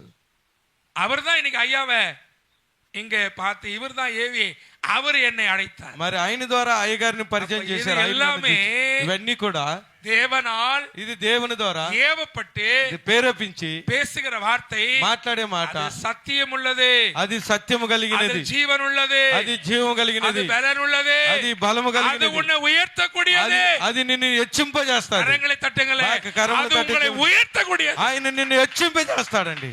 அப்போ అప్పుడు இந்த பிலிப்பு வெறும் பந்தி விசாரிக்கிறவர்கள ஒருவன். మరి పిలుపు విచారించేవాడు, அப்போஸ்தலர் கூட கிடையாது, అపోస్తలుడు కాదు. ஆனா అయితే ஆண்டவர் ప్రభు பிலிப்பை, పిలుపుని எத்தியோப்பியா மந்திரி, ఎథియోపియా మంత్రి வேதத்தை வாசிக்கிறார், పైన చూస్తున్నాం, அவனோடு கூட சேர்ந்து கொள்ளுன்றான். ఆయనతో కూడా చేర్చుకోండి அப்ப అంటున్నాడు. ஆவியானவர் சொன்னதை ఆత్మ అయిన దేవుడు చెప్పి பிலிப்பு கேட்டு పిలుపు విని போய் ரதத்தில் ஏறி கொள்ளுகிறான். రథాన్ని ఎక్కాడు. வேதம் வாசிக்கிறாங்க, మరి చదువుతున్నారు. மந்திரி கேட்கிறான், மந்திரி அడుగుతున్నారు, இந்த தீர்க்கதரிசி ఈ ప్రవచనం யாரை குறித்து சொல்லுகிறாரு கேட்கும் பொழுது, ఎవరి గురించి చెప్తున్నారు? இயேசு கிறிஸ்துக்கு சொல்லும் போது, యేసుక్రీస్తు చెప్పేటప్పుడు கேட்கிறான், అడుగుతున్నాడు, அப்ப ஞானஸ்தானம் எடுக்க தடை என்ன? అప్పుడు బాప్టిజం తీసుకోవడానికి అడ్డు లేదు నాకు. நீ முழு மனதோடு விசுவாசித்தால் నువ్వు పూర్తి మనసుతో విశ్వాసం, தடை இல்லை నాకు என்றால் ఎలాంటి ఆటంకం లేదు. அவன் சொல்றான், ఆయన అంటున్నాడు, தண்ணி இருக்கிறது, నీరుంది, ஞானஸ்தானத்துக்கு தடை என்னன்னு கேட்கிறான். అంటే బాప్టిజం ఇవ్వడానికి உடனே సిద్ధమంటున్నాడు. இறங்குறாங்க, వెంటనే దిగారు, ஞானஸ்தானம் எடுக்கிறாங்க. బాప్టిజం அங்க తీసుకున్నారు. வாசிங்க 29 வசனம் வாசிங்க. 29 చదువుదాం. இல்ல இல்ல 39 39. அவர்கள் தண்ணீரில் இருந்து கரையேறின போது, మరి నీటిల నుండి ఒడ్డుకు ఎక్కిన తర్వాత கர்த்தருடைய ஆவியானவர் ఆత్మ అయినటువంటి దేవుడు பிலிப்பை கொண்டு போய் விட்டார். పిలుపుని తీసుకెళ్లి విడిచాడు. மந்திரி அப்புறம் அவனை காணாமல், మంత్రి అప్పుడు అతను చూసి చూడనప్పుడు சந்தோஷத்தோட வந்தான். మరి సంతోషంతో కూడా వచ్చాడు. நான் சொல்ல வந்து உங்களுக்கு என்ன புரியுது? నేను చెప్పేది మీకు ఏం అర్థమవుతుంది అయ్యా? தண்ணி, அதாவது குளமா வச்சுங்க, குளத்துல போய் 2 பேருக்கும் ஞானஸ்தானம் கொடுக்கறான். మరి నీటిలో దిగి ఇద్దరికి బాప్టిసాలు జరుగుతుంది. 2 பேர் అங்க தண்ணில இருக்கிறாங்க. ఇద్దరు మరి నీటిలో ఉన్నారు. మందిరి కరయేర్రాன். మరి ఒడ్డుకి ఎక్కేటప్పుడు పిలిపు తண்ணில இருக்கிறான். మరి పిలిపు నీటిలో ఉన్నాడు. ఆల్ కానోం, మనిషి కనబడలా. ఇదెన్న சொல்றீங்க? దీన్ని ఏమంటాము? என்ன పేపరా? ఏం పేపరా? இல்ல ஏதாவது காகிதமா? ఏదైనా இலைகளா? వేరే ఏదైనా ఆకులా? ఏదైనా காத்து வந்து அடிச்சு மூச்சு சொல்றதுக்கு? లేదంటే గాలి తీసుకొచ్చి முழு కొట్టుకెళ్ళి மனிதனை கர்த்தர் தூக்கி கொண்டு போய் ఆ விட்டார். పూర్తి మనసుని దేవుడు తీసుకెళ్లిపోయాడండి. இன்னைக்கு உன்னை என்னை கர்த்தர் அப்படி தூக்குவாரானால் இந்த உலகத்துல பாக்கியம் உள்ளவர்கள் வேற யாரா இருக்க మరి முடியாது. నిన్ను నన్ను దేవుడు అలా తీసుకున్నాడంటే మనలాంటి ధన్యులు ఎవరు లేరండి ఈ లోకంలో. அதுக்கு என்ன காரணம்? దానికి ఏం కారణము? ஏவினா. మరి ప్రేరేపించాడు. அப்ப பேதுரு என்ன சொல்றா? பரிசுத்த மனிதர்களை கொண்டு பரிசுத்த ஆவியானவர் ஏவி பேசுகிறது. పరిశుద్ధ మనుషులతో మరి ప్రేరేపించిన వారితో మాట్లాడతాడు. தீர்க்க தரிசனம், అది ప్రవచనము. என் அன்பு தாசர்களே, నా ప్రియ దాసులారా, இன்றைக்கு ఈ రోజు ஆராதிக்கிற தெய்வம், ఆరాధించే దైవం உயிரோடு இருக்கிறார். సజీవుడై ఉన్నాడు. உன்னை என்னை தூக்கி சுமக்கிறவரா இருக்கிறார். నిన్ను నన్ను మోసుకుంటూ తిరిగేవాడుగా நம்ம ఉన్నాడు. பயப்படலாமா? మనం భయపడొచ్చా? அவன் ரபடியா இருக்கட்டும், మనం జాగ్రత్తగా ఉందాం. அரசியல்வாதியா இருக்கட்டும், ఆశీర్వాదంగా ఉండొచ్చు. எவனா இருக்கட்டும், ఎవరైనా సరే இயேசுவை தவிர ஒருவருக்கும் பயப்படக்கூடாது. మరి యేసు తప్ప వేరు ఎవరికి భయపడకూడదు. எனக்காக யாவற்றும் செய்து முடிக்கிற தேவனை தவிர, మనకు అన్ని కార్యములు చేసి ముగించే దేవుని తప్ప. இது எனக்கு ஆச்சரியமான ஒரு செய்தி. ఇది ఆశ్చర్యమైనటువంటి కార్యం. என்னையா? ఏంటి వర్తమానం? ஆண்டவர் ప్రభు பிலிப்பு மேல ఫిలిప్పు పైన போலோ ஒரு அன்பு வச்சு ఇంత ప్రేమను ஒரு పెట్టి மனிதனுக்கு ரட்சிப்பு கொடுப்பதற்கு ఒక మనిషికి రక్షణ ఇవ్వడానికి இவரை ஏவி వీళ్ళ మీద அவனோடு ప్రేరేపించి போய் சேர்ந்து கொள்ள சொல்லி దాంతో కూడా కలుసుకోమని చెప్పి, ஞானஸ்தானம் கொடுக்கிற வரைக்கும் கூட வச்சு మరి బాప్టిజం ఇచ్చేంత వరకు కూడా ఉంచుకున్నాడు. ஞானஸ்தானம் கொடுத்த உடனே మరి బాప్టిజం ఇచ్చిన వెంటనే அவர் வேற இடத்துக்கு போயிட்டார். ఆయన వేరే స్థలానికి తీసుకెళ్ళాడు. ஹல்லேலூயா, హల్లెలూయా, ஹல்லேலூயா. హల్లెలూయా. உன்னை என்னையும் నిన్ను నన్ను కూడా இப்படி ஏவி ఇలా ప్రేరేపించి இன்னைக்கு நடத்துவாரானால் ఈ రోజు మనల్ని இந்த నడిపిస్తాడు. தேசத்தை இயேசுவுக்கு சொந்தமாக்கலாம். ఈ దేశాన్ని హల్లెలూయా. ఆమేన్, హల్లెలూయా, ஹல்லேலூயா. హల్లెలూయా. எத்தனை பேர் விரும்புறீங்க? ఎంతమంది ఇష్టపడుతున్నారు? ஆண்டவருடைய ஆவியானவர் உங்களை ஏவுகிறார். ఆత్మైనటువంటి దేవుడు మీతో நீங்க ప్రేరేపిస్తున్నాడు. அது பக்கத்திலே பாருங்க. 10ஆம் அதிகாரம் పక్కన చూడండి 10వ అధ్యాయము அப்போஸ்தலர் 10ல అపోస్తలుల 10లో ஒரு 4 குணம் இருக்கிறது. ఒక 4 కార్యాలు చూస్తున్నాం. அந்த குணத்தை பாத்தீங்கன்னா, వాటిని చూస్తే கொர்நேலி என்ற மனிதர் కొర్నేలిని ఒక మనిషి தெய்வ பக்தியாக வாழ்ந்தார். దైవ భక్తితో జీవించాడు. குடும்பத்தை தெய்வ பக்தியா நடத்தினார். మరి కుటుంబాన్ని దైవ భక్తులకు నడిపించాడు. தான தர்மங்களை செய்தார். దాన ధర్మములు చేశాడు. எப்போதும் தேவன் நோக்கி ஜெபம் பண்ணி கொண்டிருந்தார். ఎప్పుడు చూసినా దేవుని వైపు చూసి ప్రార్థన చేస్తున్నాడు. தேவதூதன் இறங்கி வந்து, దేవదూతడు దిగి వచ్చి, கொர்நேலியே, కొర్నేలి, உன் தான தர்மங்களும் ఉన్ దాన ధర్మములు ஜெபங்களும் ప్రార్థనలు தேவ சமூகத்தில் வந்து దేవుని సముఖమును எட்டி இருக்கிறதை கரங்களை మరి தட்டி, అంది ఉన్నది அப்ப కరములు తట్టి நீயே நானும் செய்யறது మరి చేసేది கர்த்தர் சமூகத்தில் போய் எட்டுமானால் అది దేవుని సముఖంలో అందుతుందంటే நீயே நானும் பாக்கியவான்கள். మనమందరూ ధన్యులమండి. எத்தனை பேர் விசுவாசிக்கிறீங்க? ఎంతమంది ஏன் విశ్వాసిస్తున్నారు? தெரியுமா இது எடுக்கிறேன்? ఎందుకైతే అడుగుతున్నాను, இந்த இடத்துல எட்டும் போது தேவதூதன் இறங்கி சொல்றான், మరి ఈ స్థలములో ఉన్ దేవుడు జపము, నీ ప్రార్థన, உன் தான தர்மமோ, నీ దాన ధర్మము, உன்னுடைய குடும்பத்தை பக்தி நடத்தினதோ నీ కుటుంబం భక్తితో నడిచి- தேவனுக்கு வந்து எட்டி இருக்குது. అది దేవునికి தேவன் అందినది. என்னை அனுப்பினார். దేవుడు పంపినాడు. எதுக்கு அனுப்பினார்னா, எதுக்கு அனுப்பினார்? దేనికి పంపాడంటే, நான் உனக்கு நடக்க வேண்டிய வழியை சொல்ல முடியாது. నేను నడవలసిన మార్గాన్ని నేను చెప్పలేను. பேதுரு என்ற மனிதன் இருக்கிறார். పేదరు అనే మనిషి ఉన్నాడు. அந்த மனிதனை அழைத்துக் கொண்டு வீட்டுக்கு வா. ఆ పేదరిని పిలుచుకొని ఇంటికి రా. அந்த மனிதன் ఆ మనిషి நீ நடக்க வேண்டிய வழியை నువ్వు నడవలసిన మార్గాన్ని உனக்கு சொல்லி தருவார். ఆయన నేర్పుతాడు. அதுதான் ஏவுதல். అదే யார் ప్రేరేపణ. சொல்லி தராத? தேவ தூதன் வந்து இறங்கி சொல்லி கொடுக்கிறான். అయితే దేవదూత వచ్చి నేర్పుతాడంట. அப்ப உடனே பார்த்தா, అప్పుడు వెంటనే చూశాడు, தெய்வ பக்தி உள்ளவர்களை எடுத்து దైవ భక్తి కలిగిన వారిని తీసి பேதுரு இருக்கிற இடத்துக்கு அனுப்பி పేదరు ఉన్న స్థలానికి పంపి அழைத்து கொண்டு வரும்படி சொல்றான். మరి పిలుచుకురమ్మని அதே చెప్తున్నాడు. அதிகாரத்துல பாத்தீங்கன்னா, అదే అధ్యాయంలో చూస్తే இவங்க புறப்பட்டு போறாங்க. మీరు వెళుతున్నారు. அதே ஆவியானவர் ఆత్మైన దేవుడు பேதுரு இடத்துல சொல்றாரு, పేతురుతో అంటున్నాడు, உன்னை தேடி 2 மனிதர்கள் வந்திருக்கிறார்கள். నిన్ను వెదికి ఎంత మనుషులు ఇద్దరు వచ్చిన్నారు. ஐயப்படாமல், నువ్వు సిగ్గుపడకుండా நீ புறப்பட்டு போ. వారితో కూడా వెళ్ళు. ஏவுதல். అది పేరు ஆவியானவர் பேசுகிறார். ఆత్మైన దేవుడు அவர்கள் మాట్లాడుతున్నాడు. வந்து வீட்டை நிக்கிறதுக்கும் அவர் வெளிச்சி నిలబడి பேதுரு என்ற மனுஷன் யாருன்னு கேட்கறதுக்கும் మరి పేదరిన మనిషిని அது நான் தான் வாங்க உள்ளோம். అది నేనే రండి లోపలికి. என் அன்பு தாசர்களே, నా ప్రియ దాసులారా, உன்னை என்னையும் నిన్ను నన్ను కూడా எனக்கு இப்படி நடத்துவாரானால் ఎలా నడిపిస్తాడంటే தேசத்தை கலக்கிடுவோம். ఈ దేశాన్ని తల్లకిందులు அநேக ஆத்துமாக்களை என் தேவனுக்கு சொந்தமாக்க முடியும். అనేకమైన ఆత్మలను దేవునికి సొంతంగా చేయొచ్చు. அல்லேலூயா சொல்லுங்க பார்க்கலாம். హల్లెలూయా. அவன் சொல்றான். அதே 10ஆம் அதிகாரம் 34ஆம் வசனத்தை வாசி பாருங்க. అదే అధ్యాయంలో 34వ వాక్యం చూడండి. பேச தொடங்கி పేతురు మాట్లాడి, நல்லா புரிஞ்சுக்கணும், అర్థం చేసుకోవాలండి, இவர் ஆனவன் என்றும் ஆவாதவன் என்றும் நல்லவன் என்றும் கெட்டவன் என்றும் தேவன் ஒதுக்கி பார்க்கிறவரே அல்ல. అయినవాడు కాదు, వాడు చెడ్డవాడు మంచివాడని పక్షపాతం చూసేవాడు కాదు దేవుడు. அப்போ யாராயிலும் ஒருவன் தேவனுக்கு எவன் பயந்து நடக்கிறானோ அவனே தேவனுக்கு உகந்தவனாக இருக்கிறான். ఎవరైతే దేవునికి భయపడతారో వారే మంచివారు దేవుడికి. வாசிங்க வசனத்தை. எந்த ஜனத்திலாகிலும் ఏ జనములైనా కూడా அவருக்கு பயந்து, இதுதான் అతనికి భయపడి. அல்லேலூயா హల్లెలూయా. ஆண்டவர் உன்னிடத்தில் என்ன எதிர்பார்க்கிறாரு? నీ యొద్ద దేవుడు ఏమి ఎదురు చూస్తున్నాడయ్యా? தெய்வ பயம் மட்டும். దేవుని భయాన్ని మన ఎదురు பயம் மட்டும் గమనించాలా? இருக்குமானால் మన యొద్ద దేవుని భయం ఉన్నట్లయితే தேவனுக்கு உகந்தவன், నీవు దేవునికి ఇష్టమైన వాడు, நீதான் தேவனுக்கு உகந்தவன், నీవే దేవునికి ప్రియమైన இருக்கும்போது మరి నీకు உனக்கு என்ன செய்ய விரும்புறாரோ அத்தனை உனக்கு வந்துரும். నీకు ఏం చేయాలని ఇష్టపడుతుండో అన్ని కార్యములు నీకు చేస్తాడు. அப்ப இதுதான் சொல்றான் பேதுரு. தேவனுக்கு பயந்து எவன் ஒருவர் இருக்கிறானோ మరి దేవునికి தேவனுக்கு உகந்தவனா இருக்கிறான். మరి దేవునికి భయపడి ఎవరైతే ఉంటాడో వారే దేవునికి ప్రియమైనటువంటి వారుగా ఉన్నారు. 38 వాసింగ. 38 చదవండి. இயேசுவை ஆவியினாலும் வல்லமையினாலும் அபிஷேகம் பண்ணினார்.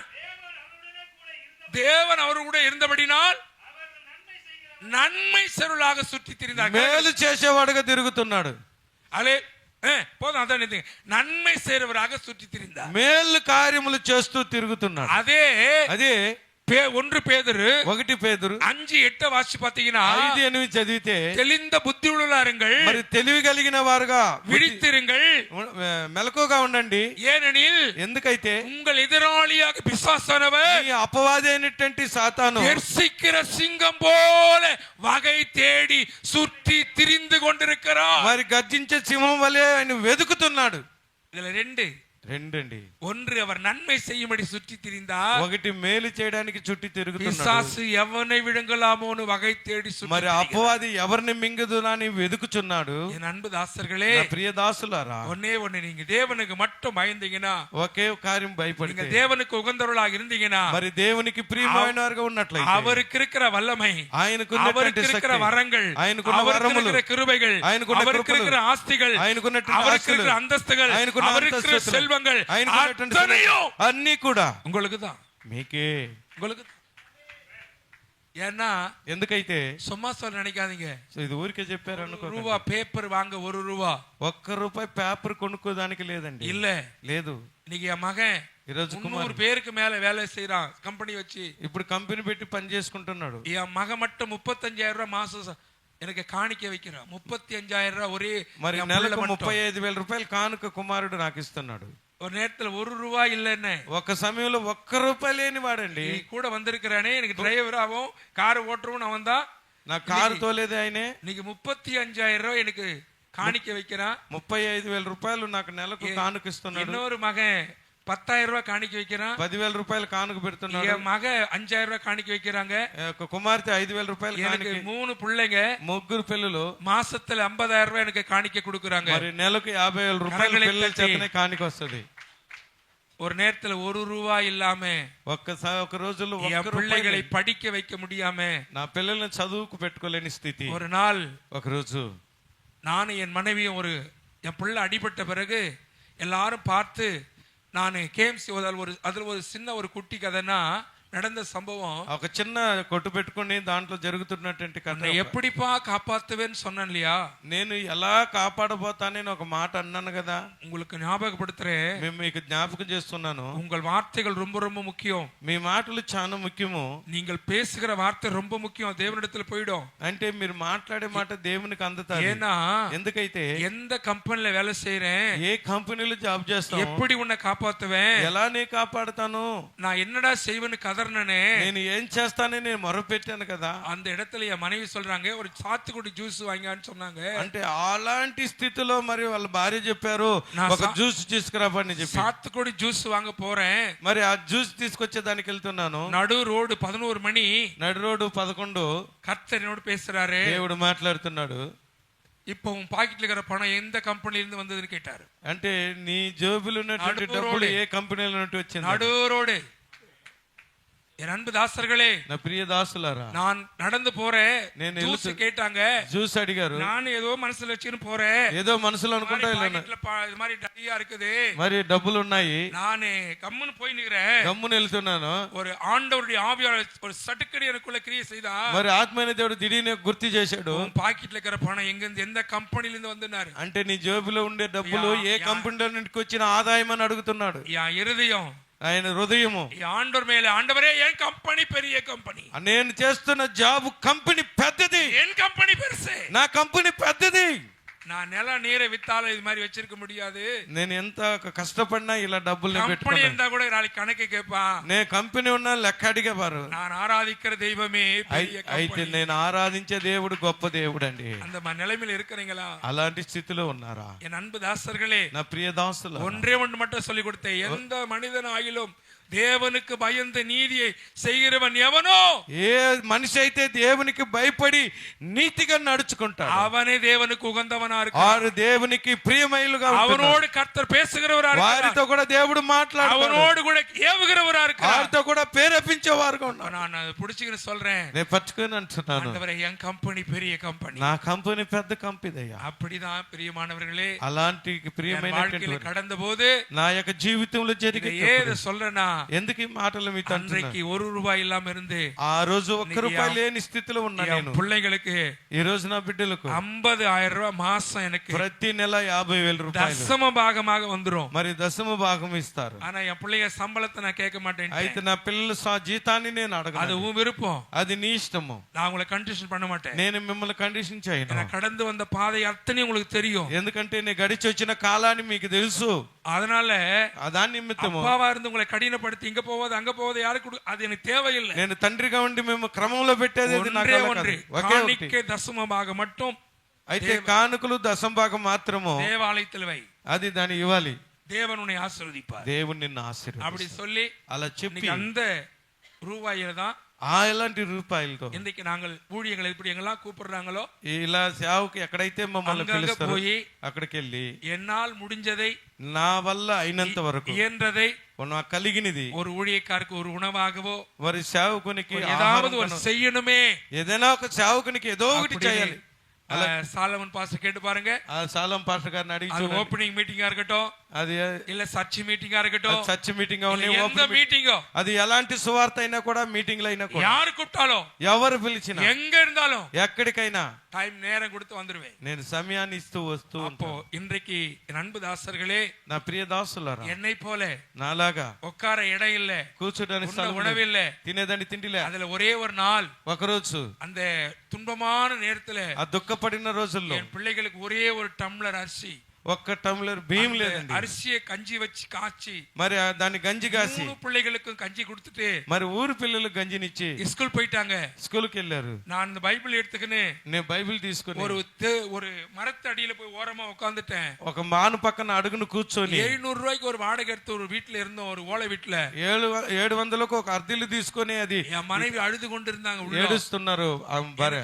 எனக்கு அட தெரியல, మరి ఏడ్చేదానికి తెలియలే, வேற எதுவும் தெரியல, ఏం తెలియదు. கடனும் கடனும் வாங்க கூடாது, అప్పు తీయకూడదు, கடையிலும் கேட்க கூடாது, ఇంకొక எந்த விசுவாச மக்களானி போக கூடாது, ఏ విశ్వాసుల దగ్గరికి వెళ్ళకూడదు, పట్టిని అందు సత్తులను సావணும், మనం పస్తుండి చనిపోవచ్చు, పట్టిని ఆగరని இன்னொருத்தர் சொல்லக்கூடாது. మరి ఆకలిగా ఉన్నానని இப்படி చెప్పకూడదు. உட்கார்ந்து இருந்தேன், అలా కూర్చున్నాను. 11 மணி ஆச்சு, 11 ஆச்சு, 11:30 என் மனைவி வந்தாங்க, వాళ్ళ భార్య వచ్చారు. யாரோ வந்துக்கிறாங்க ஜெபம் பண்ணனாங்க, ఎవరో వచ్చారు ప్రార్థన, அநேகர் வருவாங்க, వస్తారు, பேய பிசாச நோயை ஓட்டுவேன், అనేకమైన பண்ணிட்டு போயிடுவாங்க, செய்ய மாட்டாங்க எதுவுமே, ఏం చేయరు. அப்படிதான் வந்துக்கிறான்னு நினைச்சு போனேன். అలా అనుకుని వెళ్ళాను. என்னத்துக்குமா ஜெபம் பண்ணணும்னு கேட்டேன். దేనికి ప్రార్థన చేయాలన్నారు சொன்னாங்க, వాళ్ళు చెప్పారు, பாஸ்டர் ஒரு காணிக்கை தந்துக்கிறேன். ஒரு కాணிక తీసుకొచ్చాను. காணிக்கையா? కాணிక சரிமான்னு சொல்லி கை நீட்டி ஜெபம் பண்ணிட்டு కై చెయ్యి చాపి ప్రార్థన அவங்கள చేసి ஜெபம் பண்ணி அனுப்புறேன். அவங்க சொல்றாங்க, ప్రార్థన చేసి, பாஸ்டர் పాస్టర్ என்னை வீட்டுல ஆண்டவர் விடவே இல்ல, నన్ను ఇంట్లో విడవలేదు, இது எடுத்து போய் குடு, இது எடுத்து போய் குடு, இது எடுத்து போய் குடுன்னு என்ன வேலை செய்ய உடல பாஸ்டர். నేను పని చేస్తుంటే కూడా నన్ను విడవలేదు దేవుడు, దీన్ని తీసుకెళ్ళి అని అంటున్నాడు. அவங்க யாருன்னு எனக்கு தெரியாது. వాళ్ళు ఎవరైనా నాకు తెలియదు.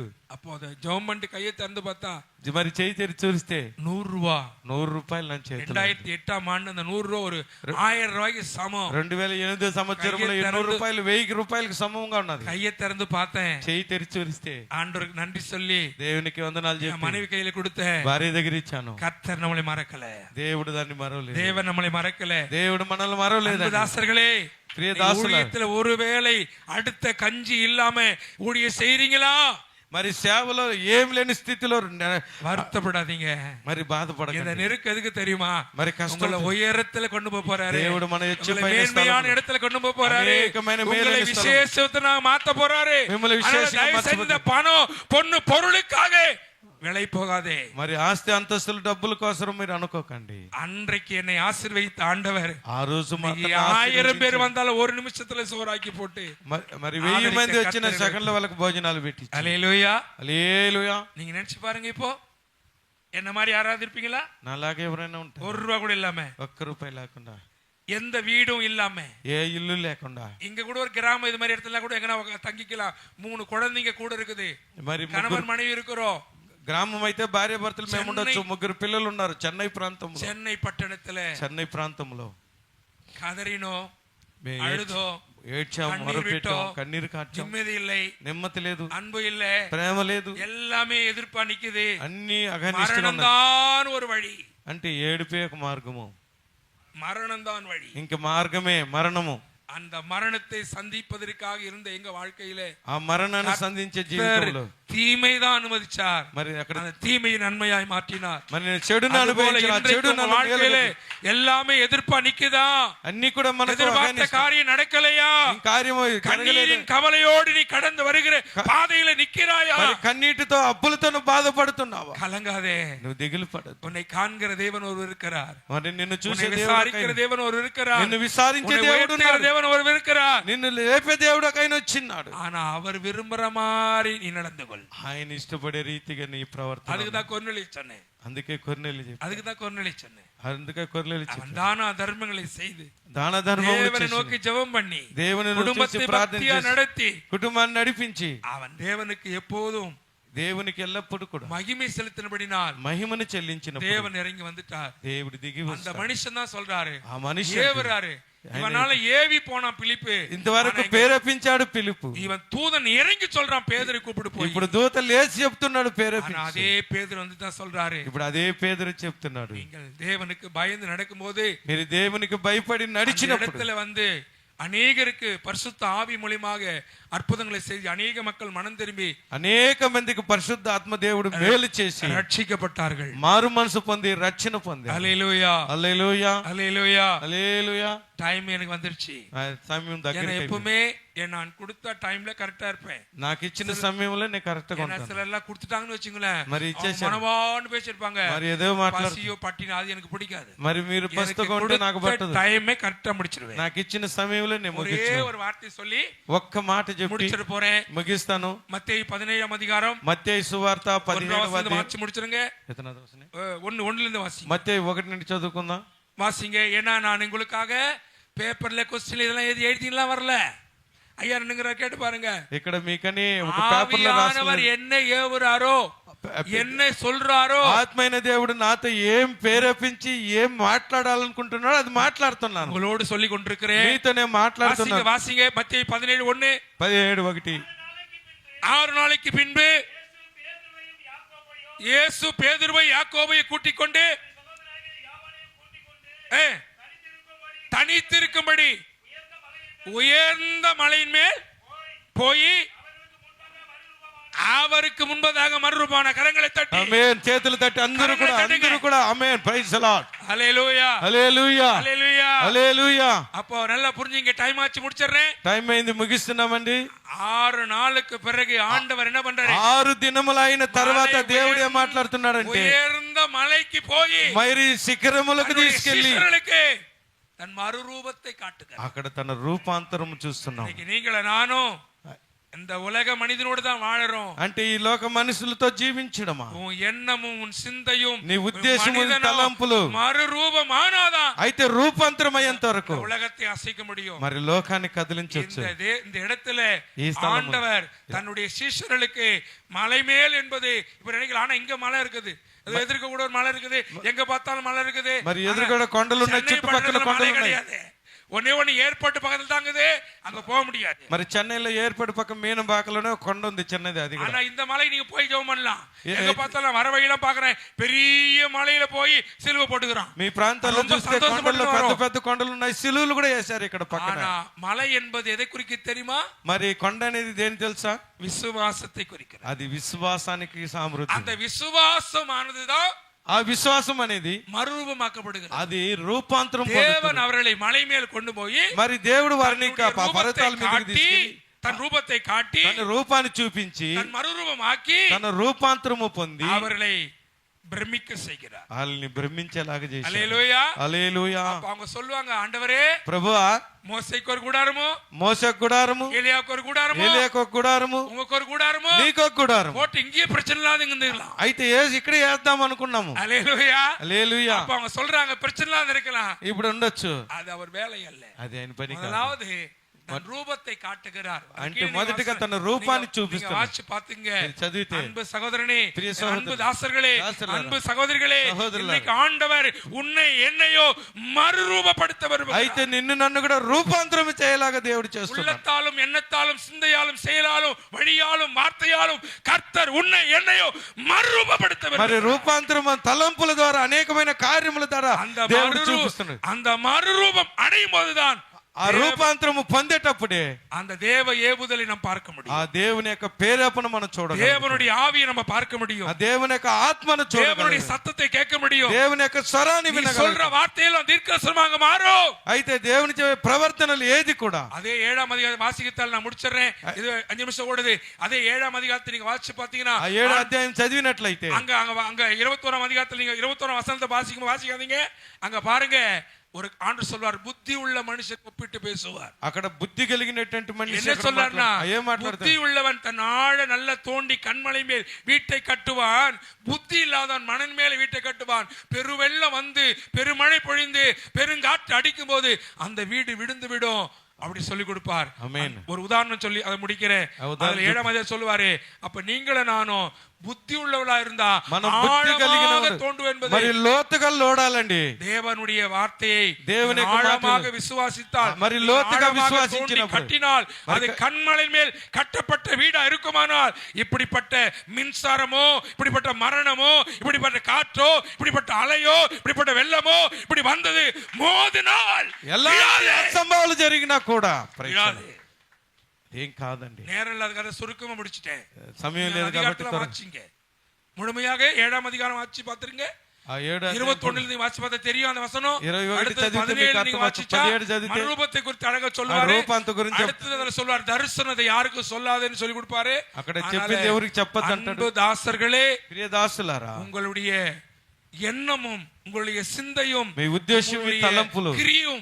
మరురూపం ఆగుம்போதுதான் అది రూపాంతరం అయినప్పుడు కర్తరోடு நீங்கள் இருக்க முடியும் దేవునితో కూడా మనం హల్లెలూయా హల్లెలూయా హల్లెలూయా நிறைய பேருக்கு பெரும் வெள்ளம் வரலையே பெரும் காற்று வரலையே நினைப்பீங்களா ఇలాంటి సంభవాలు రాలేదని அது எது தெரியுமா ఏం తెలుసా ஒருவேளை வியாதியா இருக்கலாம் ఒకవేళ వ్యాధిగా ஒருவேளை பண கஷ்டமா இருக்கலாம் ఆర్థిక ஒருவேளை வறுமையா இருக்கலாம் ஒருவேளை தரித்திரமா இருக்கலாம் இல்ல எவனா பொல்லாத மனுஷனா இருக்கலாம் இல்ல எவனாகிலும் வரலாம் எதை குறிக்கிறது பெரும் காற்றும் பெரும் மழையும் பெரும் வெள்ளத்துக்கு அடையாளமாக இருக்கிறது. ఇదంతా గాలి వాటికి ఇంకా గుర్తుగా ఉంటుంది. பயப்படாதே, భయపడకండి, என் ஆண்டவர் இருக்கிறார்.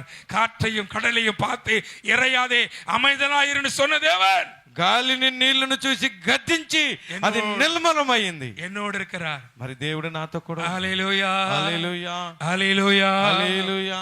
ஒரு தந்தையை போல அவர் தோளின் மேலே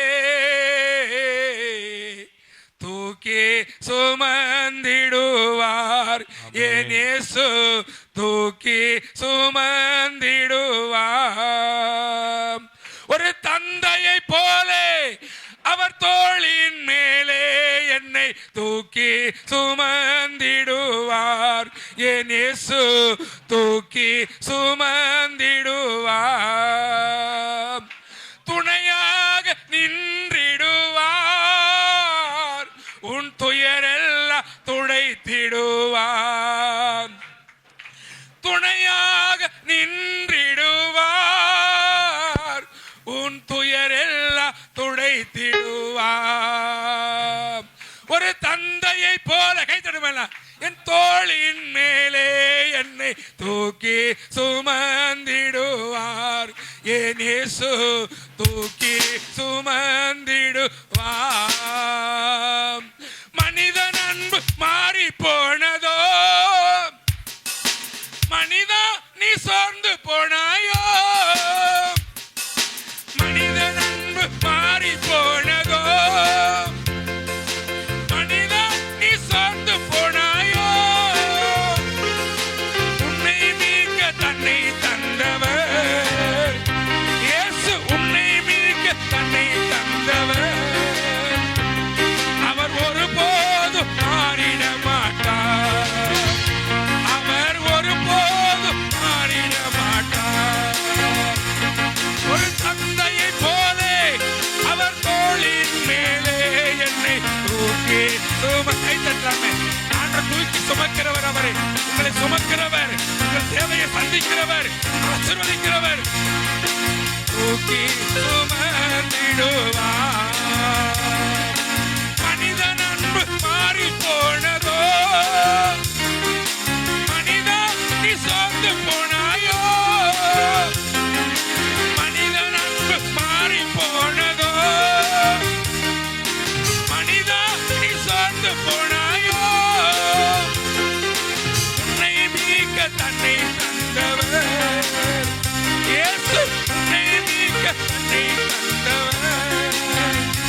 அவர் ஒருபோதும் சோர்ந்திட மாட்டார். அவர் ஒருபோதும் சோர்ந்திட மாட்டார். ஒரு தந்தையை போலே அவர் தோளின் மேலே என்னை தூக்கி சுமந்திடுவார். என் இயேசு தூக்கி சுமந்திடுவார். துணையாக நின்றிடுவார். உன் துயரெல்லாம் துடைத்திடுவார். அவர் துணையாக நின்றிடுவார். அவர் துயரெல்லாம் துடைத்திடுவார். ஆண்டவரே, இம்மட்டுமா எங்களை நடத்தி வந்த எபினேசரே, உமக்கு நன்றி. இந்த நாட்களிலே எங்களுக்கு அழைத்து இந்த நாளிலே எங்களை கர்த்தருடைய நாமத்தினாலே அப்பா இந்த நாட்களிலே அருமையான தாசர்களை சந்தித்து உம்முடைய வார்த்தைகளை சொல்லும்படி கடவுள் தந்த மேலான கிருபைக்கு நன்றி செலுத்துகிறோம். இந்த ஊழியங்கள், சபைகள், ஊழியர்கள், ஐக்கியத்தை நடத்துகிற அருமையான தாசர்கள் அன்று இன்னும் அதிகமாக அநேகரை கர்த்தருக்குள்ளே நடத்தி அநேக ஆசீர்வாதங்களுக்கு பாத்திரமாக இவங்களை எடுத்து உபயோகப்படுத்தும்படி நான் செபிக்கிறேன். மனதார வாழ்த்துகிறேன், ஆசீர்வதிக்கிறேன். ஒவ்வொருவரையும் ஆசீர்வதியும் இயேசு கிறிஸ்துவின் நாமத்தில் இவைகளை நான் வேண்டுகிறேன் எங்கள் நல்ல பிதாவே, amen. Thank you pastor. Amen. మంచి వర్తమానం కొరకు చేతులు తట్టి దేవుని మహిమ పరుస్తాం. முடிவுக்குள்ளே வந்திருக்கிறோம். இப்போது நம்ம டேனியல் ஒரு அடி பாடலை பாடுவோம், காணிக்கை எடுக்க போடும். அது முடிஞ்ச பிற்பாடு 10 பேருக்கு சப்போர்ட் கொடுத்து நம் ஜபத்தோடு இந்த கூட்டையை நம்ம முடிக்க போகிறோம்.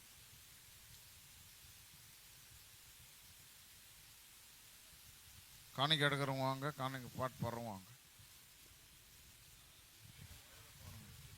ఈ వైర్ ఇది ఎవరు టచ్ అయ్యి కొడుతు எண்ணி முடியாத அதிசயங்கள் என் வாழ்வில் செய்பவரே, எண்ணி முடியாத அற்புதங்கள் என் வாழ்வில் செய்பவரே, எண்ணி முடியாத அதிசயங்கள் என் வாழ்வில் செய்பவரே, எண்ணி முடியாத அற்புதம் என் வாழ்வில் செய்பவரே. கோடி கோடி நன்றி சொன்னாலும் உமக்கது ஈடாகுமோ, கோடி கோடி நன்றி சொன்னாலும் என் வாழ்நாள் ஈடாகுமோ, கோடி கோடி நன்றி சொன்னாலும் உமக்கது ஈடாகுமோ, கோடி கோடி நன்றி சொன்னாலும் என் வாழ்நாள் ஈடாகுமோ.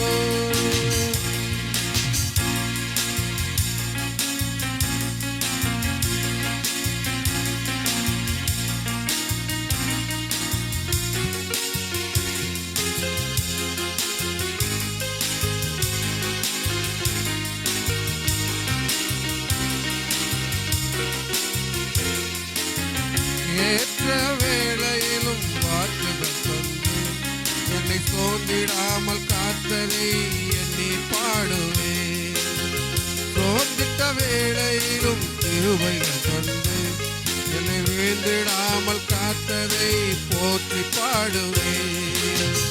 ஏற்ற வேளையிலும் வாக்குகள் தந்து என்னை சோர்ந்திடாமல் காத்ததை எண்ணி பாடுவேன். சோர்ந்திட்ட வேளையிலும் கிருபைகள் தந்து என்னை வீழ்ந்திடாமல் சுமந்ததை போற்றி பாடுவேன்.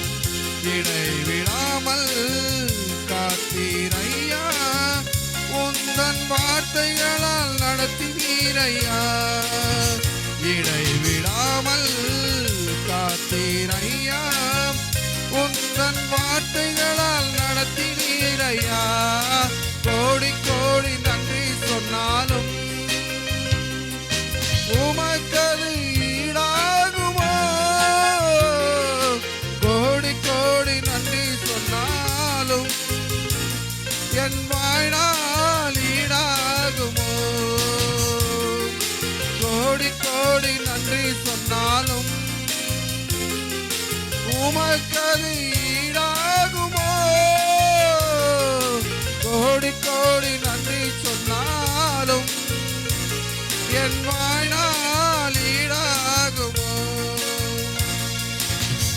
எண்ணி முடியாத அதிசயங்கள் என் வாழ்வில் செய்பவரே, எண்ணி முடியாத அற்புதங்கள் என் வாழ்வில் செய்பவரே.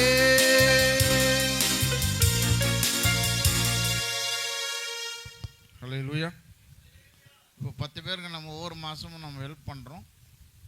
அது முன்னாடி போன మాసం వాంకినీళ్ళే అవి మాత్రం ఏంది నిల్లుంగ 10 పేరు పోయి నెల తీసుకున్న వాళ్ళు 10 మంది లేచి నిలబడండి. సెక్రటరీ గమనించుకో.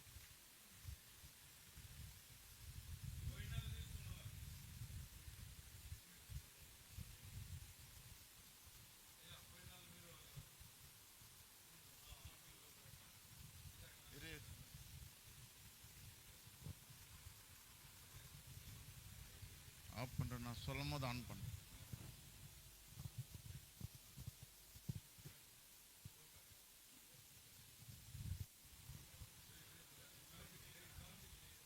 కమిటీ కాదు ఇది, నేను చెప్పేది వినండి, బాగా అర్థం చేసుకోండి. తెలుగులో చెప్తా ఉంటా. కమిటీ కాదు, పోయిన లాస్ట్ మంత్ గిఫ్ట్ ఎవరు సపోర్ట్ తీసుకున్నారో వాళ్ళు మాత్రం నిలిచినవ్వండి. కమిటీ మెంబర్స్ వేరే.